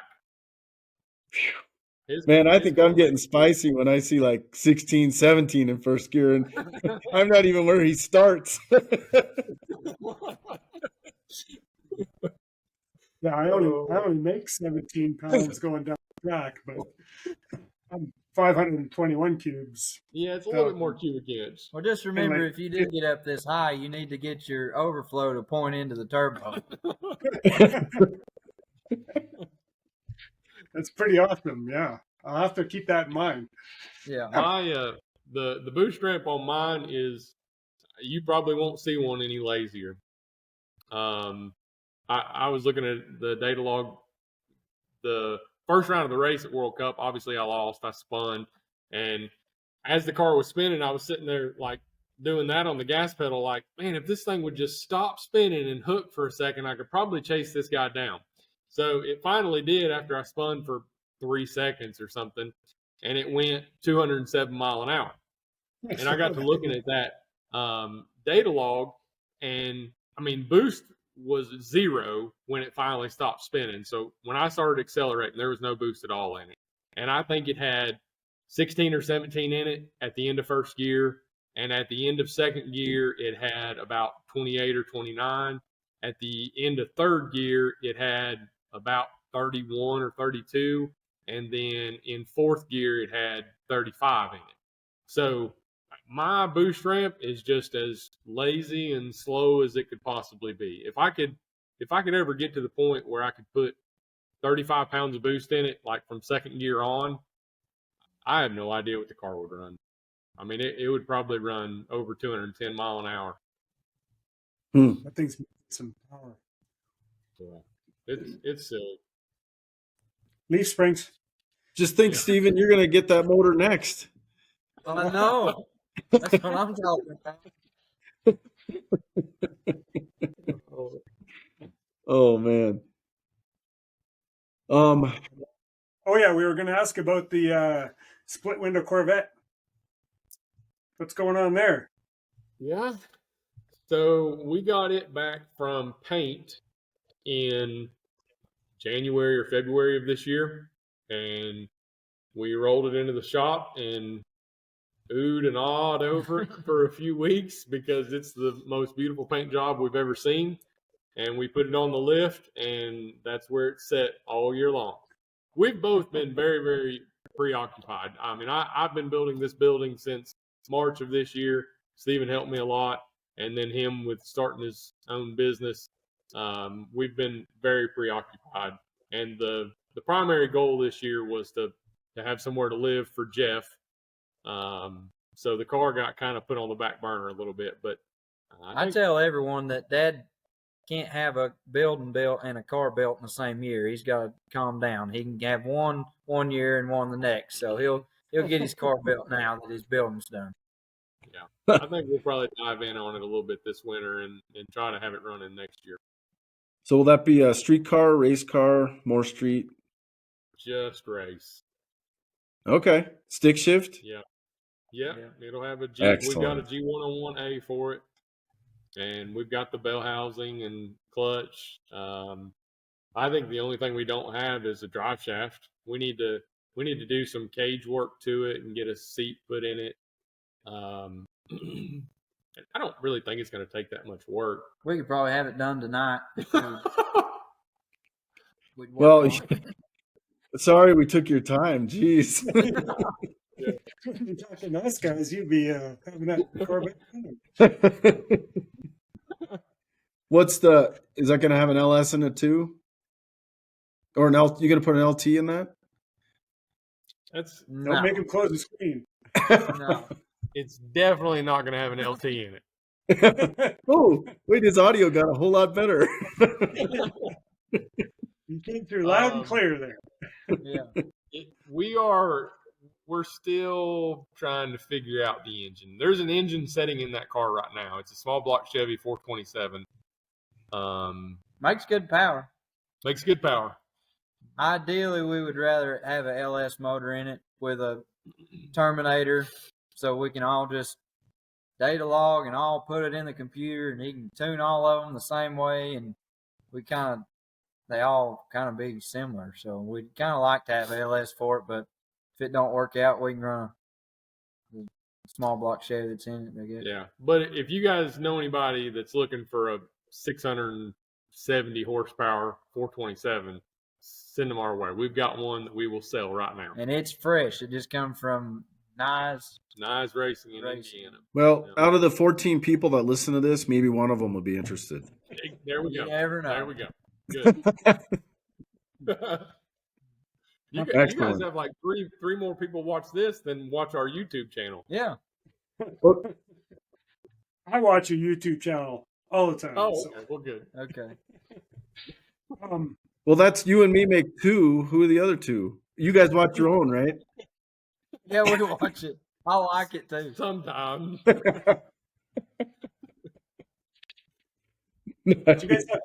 you guys have shock sensors on your cars?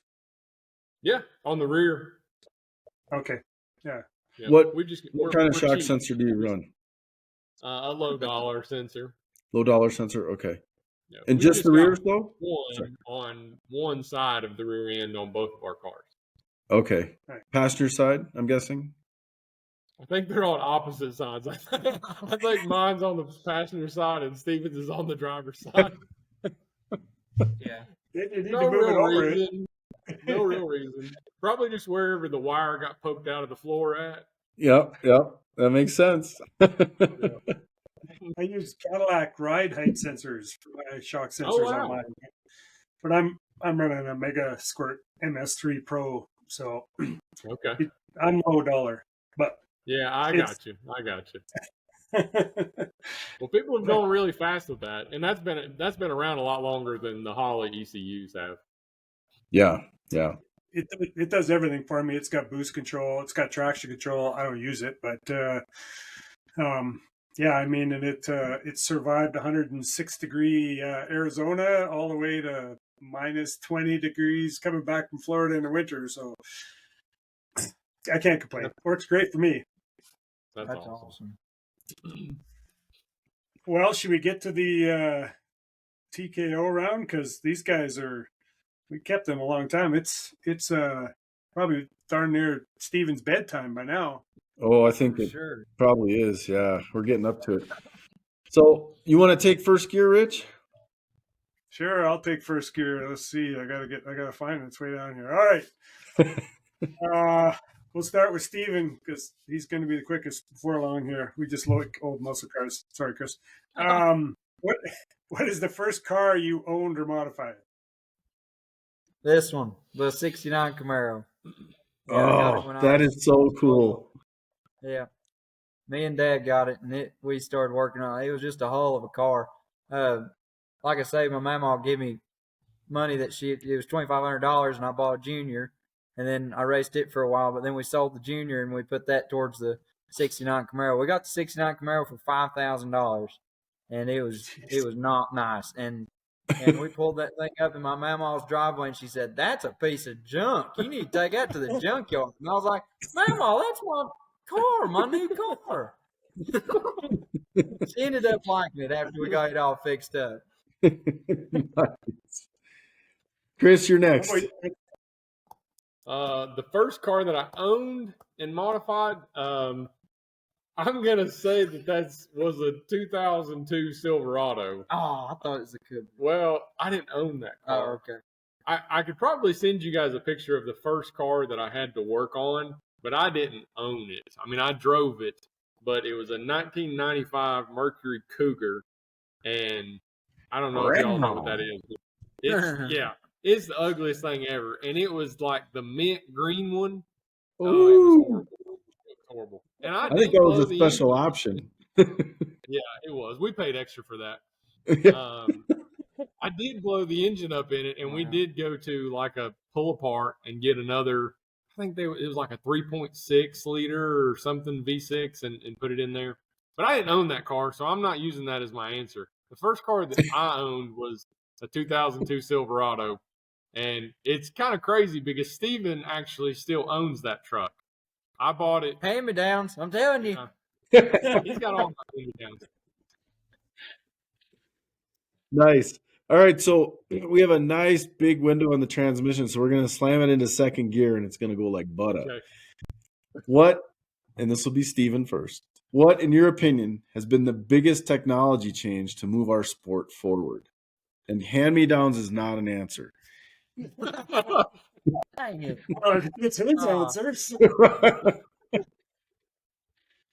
I don't know. I'd say for me, I like driving into the rev limiter and shifting gears that way. That was a huge step for me, and I drove the whole synchronized transmission for a long time, and Chris was really good at it. I was decent, but driving it into the rev limiter and just grabbing another gear is just awesome. I love it. It is a lot of fun. So I'd say that's it for me. I like that. Chris? I would say I hate, this is probably the answer that everybody gives to this question, but the adjustable clutch. I know adjustable clutches have been around for years and years and years, but they've come a long way in the last 10 years. And I don't think anybody would be going as fast as what they are without some form of an adjustable clutch. It just makes the drivetrain live longer. We don't have drivetrain capabilities yet to withhold 3,000, 3,500 horsepower, and the adjustable clutch is really making things easier. So I think that's probably the biggest thing. Nice. Cool. Okay, here's a tough question. We sent you this question early so you could think about it. But if you could spend one day with someone, who would it be, and what would you do? That is a tough question, and I don't really know. I guess I would. I don't know. I'll give you more time to think about it. I'll answer it. I really like learning from people that know a lot about a given subject. Like, I like finding people that know a whole lot about one subject and trying to learn everything I can from them. So there's an old guy down the road, and I guess it's kind of a cheesy answer because I do get to spend time with this guy when I want to, and we do things like this. But he's got a machine shop right down the road. It's a little 2-car garage, and he's just kind of taking me under his wing, and he will just turn me loose in his shop, and he'll tell me how to do something, or what something needs to measure, or anything along those lines. And I mean, he's pretty much who taught me everything machining wise that I know, and everything that I was able to do on our engine blocks, he taught me. So I would say him, and I mean, he's who I would like to spend the day with, and just getting information from him. I don't know, he's probably 70 years old, and he's been machining things for 55 years or longer. So he knows a lot of stuff and things that it'd take me a long time to learn. So that's my obviously he obviously taught you well, because the power you guys are making with those 2 motors that you built by yourself is darned impressive. Yes. I think so too. He's a genius. Most definitely. Yeah. Steven, do you have an answer yet? I'd say it's uncorrelated, but Mom. We lost Mom about 2 years ago, so I'd say just getting to spend another day with her would be cool. Yeah, I like that answer too. Definitely. All right, so we're going to slide it into 4th gear, where it's going to make about 38 pounds of boost. What influence? This is a GPO, so it probably blew up in 3rd. But oh yeah, yeah, we've got a box full of neutrals at this point. What influenced you to build your cars? I would say Dad. That's an easy one. It seems like we've wanted to quit several times, and because racing can get frustrating. We like to talk about all the good times that racing can be, but racing can be extremely frustrating. No and when you joke. sit there and spend an entire week working on this car, and then you go out in the first round of a race because of something stupid, it really makes you want to just bring it back and set it on fire. And Dad always is the one saying, "No, we're not doing that. You guys are really good at this. You're gonna stick with it, and we'll get a better part. If it's the fuel pump that let out on you, we'll get a better fuel pump. If it's input shaft, we'll get a better input shaft." So Dad's always the one influencing us to get better parts, to go faster, and everything. So, and I have to confess that Rich is my go-to. I call him when I'm super frustrated sometimes. yep. And I don't think Rich ever gets frustrated because he always talks me down from just pushing it right out of the garage while it's on fire and then calling the insurance company. And yeah. And I see this line of work all the time when people are getting worked up. So I work in a petrochemical plant where we make plastic. And the plant that I was responsible for, we made 7 million pounds every 24 hours. So there's a lot. Yeah, 7 million every 24 hours. So we'll make like 2.4 billion pounds a year. Yeah. But there's a lot that goes into that, right? And people get pretty excited. And actually, another guy I used to work with, he used to say this all the time. He's like, "Listen," he's like, "we're not saving babies. We're just making plastic. Calm down." Calm down. Same as racing. This is our hobby that we get the privilege and we're blessed to be able to do. Right. And so every once in a while, you got to remind yourself that there's people with a lot worse hardships than us. Than they haven't. I spun on the hit and I'm out. So yeah. But anyways, Chris, do you have what about you? I would say I'm just extremely competitive, and that's probably is my main influence in building cars. I found something that I think that I can compete at, and I just keep pushing to try to go faster. I would say my competitiveness is just the main thing that influences me to. His second thing is his wife. That too. Yeah. Hannah will not let him quit or go slow. He has to keep going faster and faster. So that. Yeah, it I feel like there for a while, like I mentioned TX2K, and that was 2 years ago. When I run that 748 pass, I think there may have been 3 or 4 other cars, other stick shift cars that had been faster than that, period. So I was really relevant at that time. Like I was in the top 5 fastest stick shift cars, period.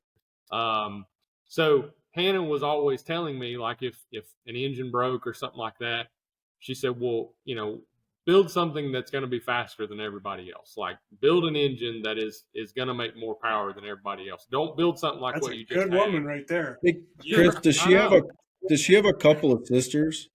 Right, just one brother.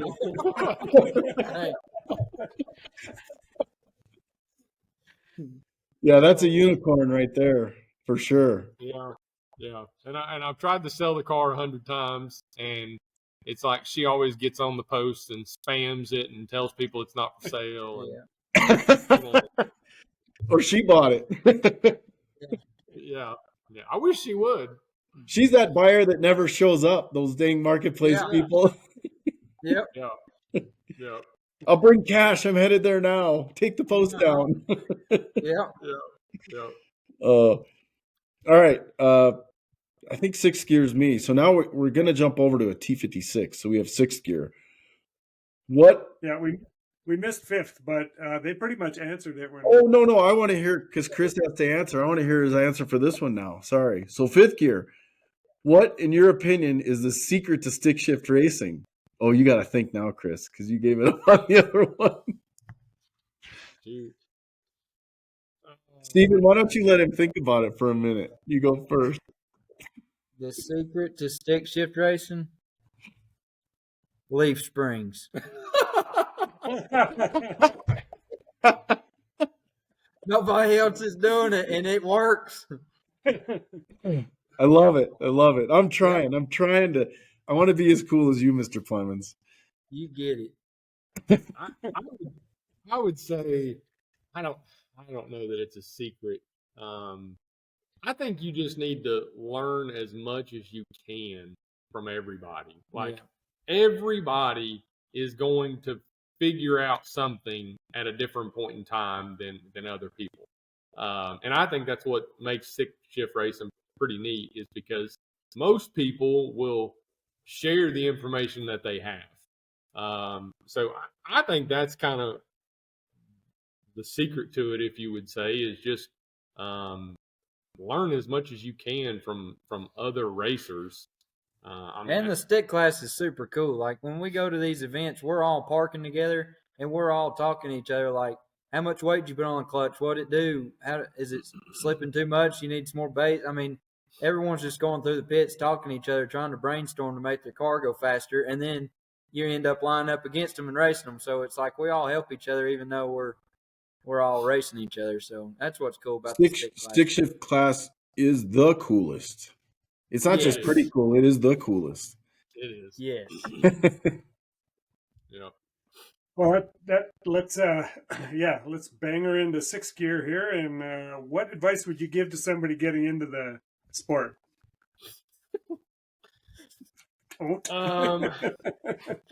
Get another job. Don't. Yeah. Yeah. No, I kind of thought about that a little bit, and I think comparison is a really tough thing to deal with, because you see people on YouTube or on TV or whatever, and they're running really fast passes, and it looks like it's just not us. We struggle a lot. Yeah. But you see them running really fast passes, and it looks effortless, and you think that should just be achievable, and it's just not. And I'm just speaking from my own experience, because comparison is really bad, because there's guys out there running 660s, 670s, 680s, and my car just run a 713, which is miles faster than I ever thought it would run. And I can't be like over the moon excited about it, because I'm comparing what I have to other people.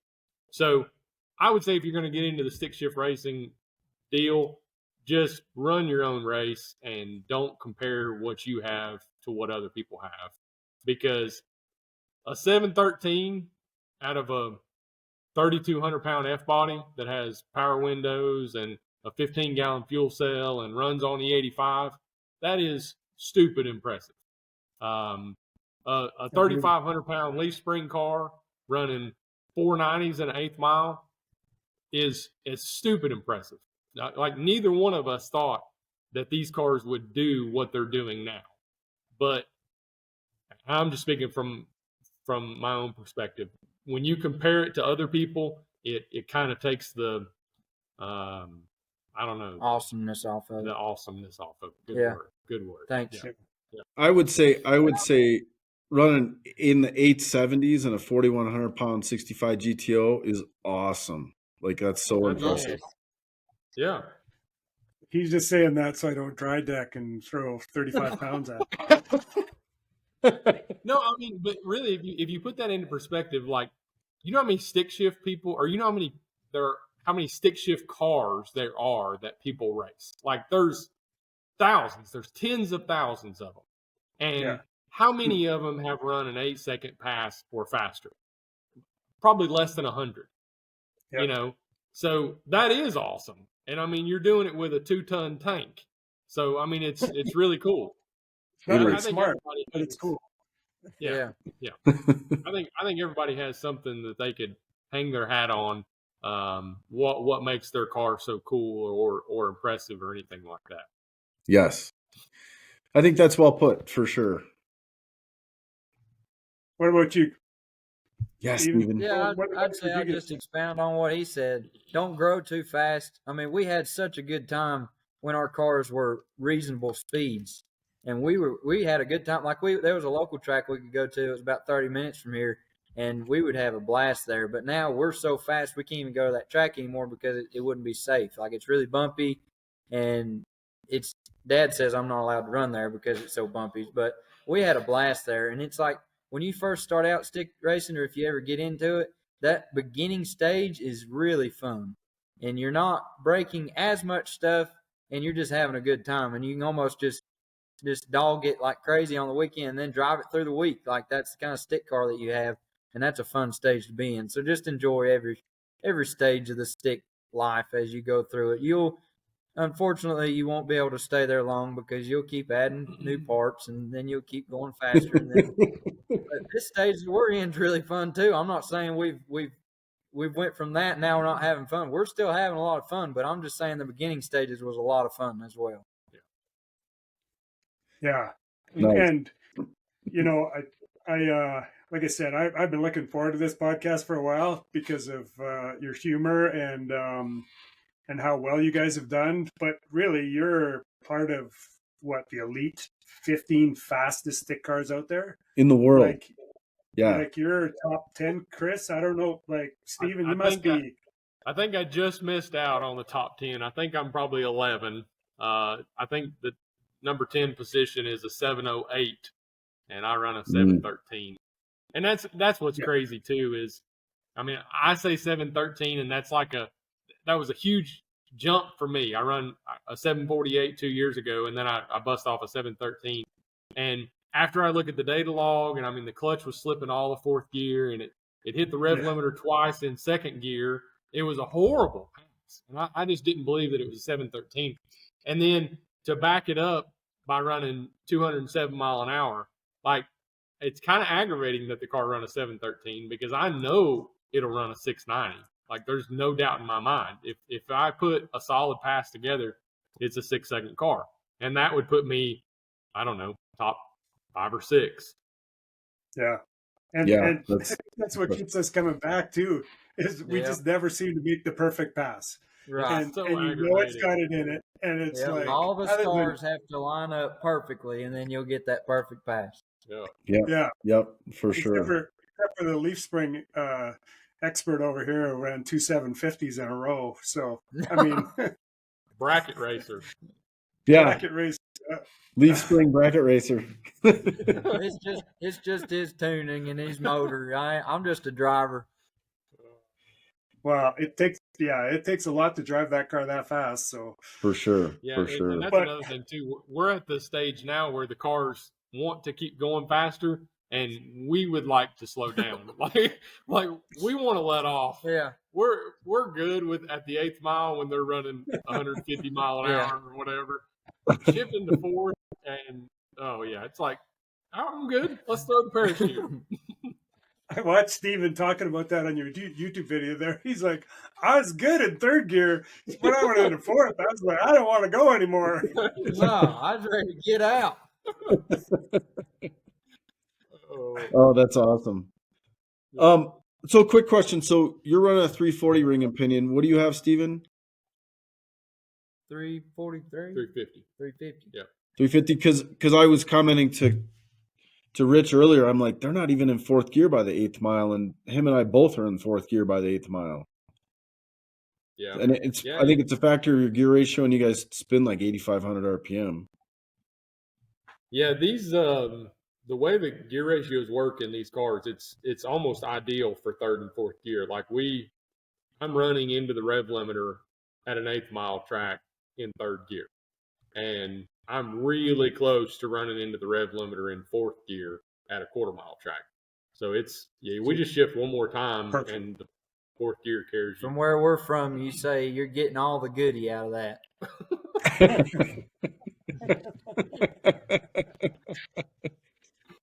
All right, I like it. Yeah, I mean, my stroke in my engine is 4.375, so I don't like to go much.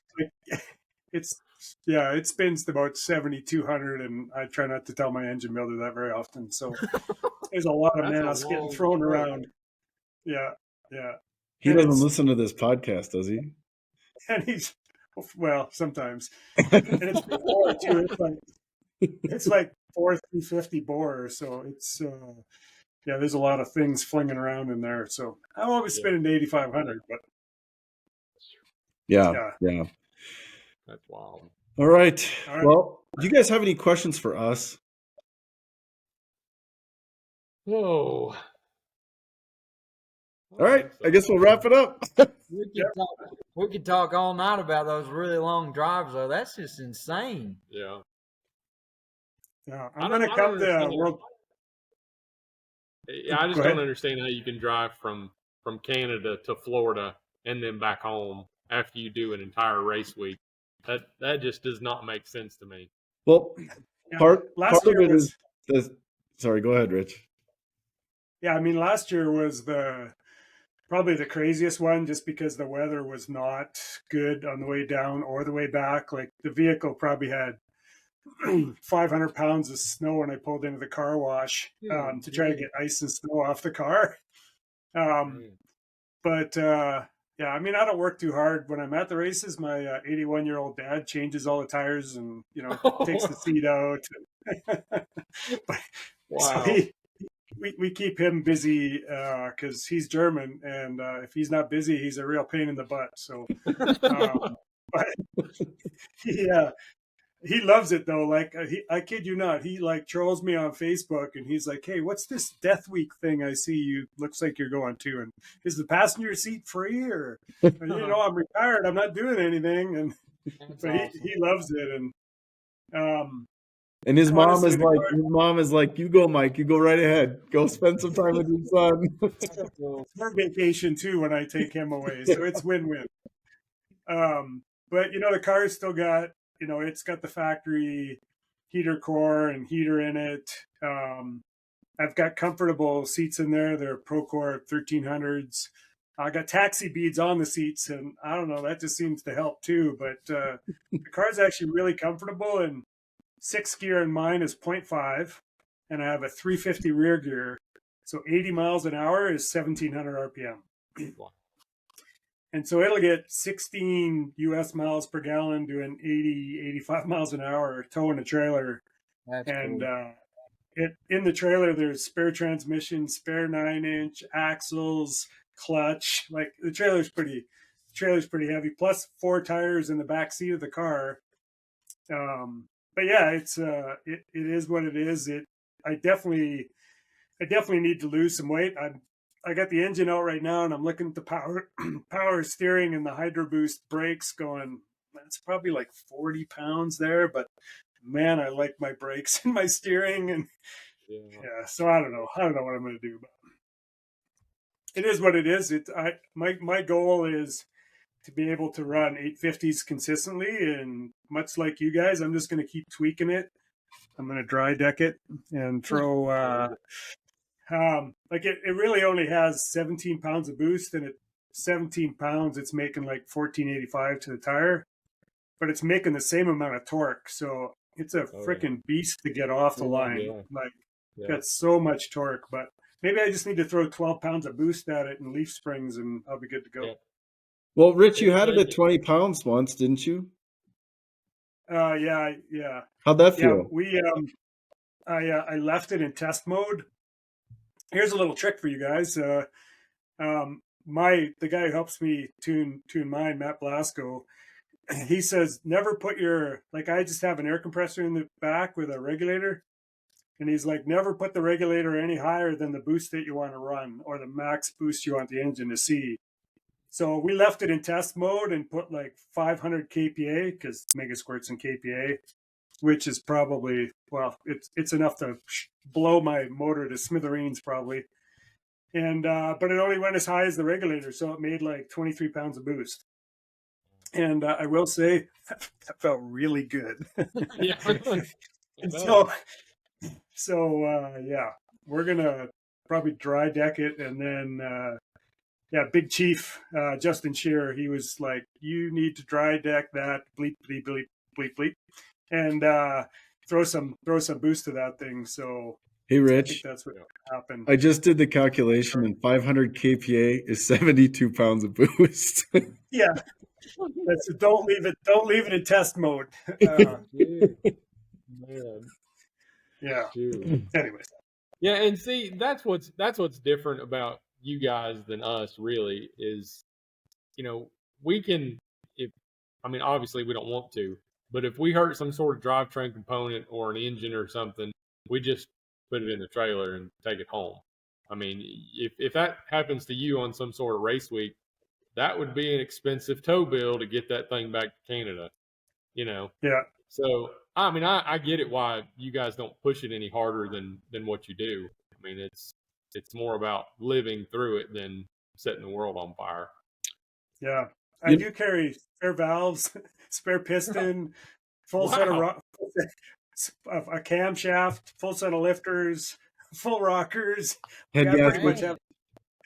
Head gaskets. Yeah.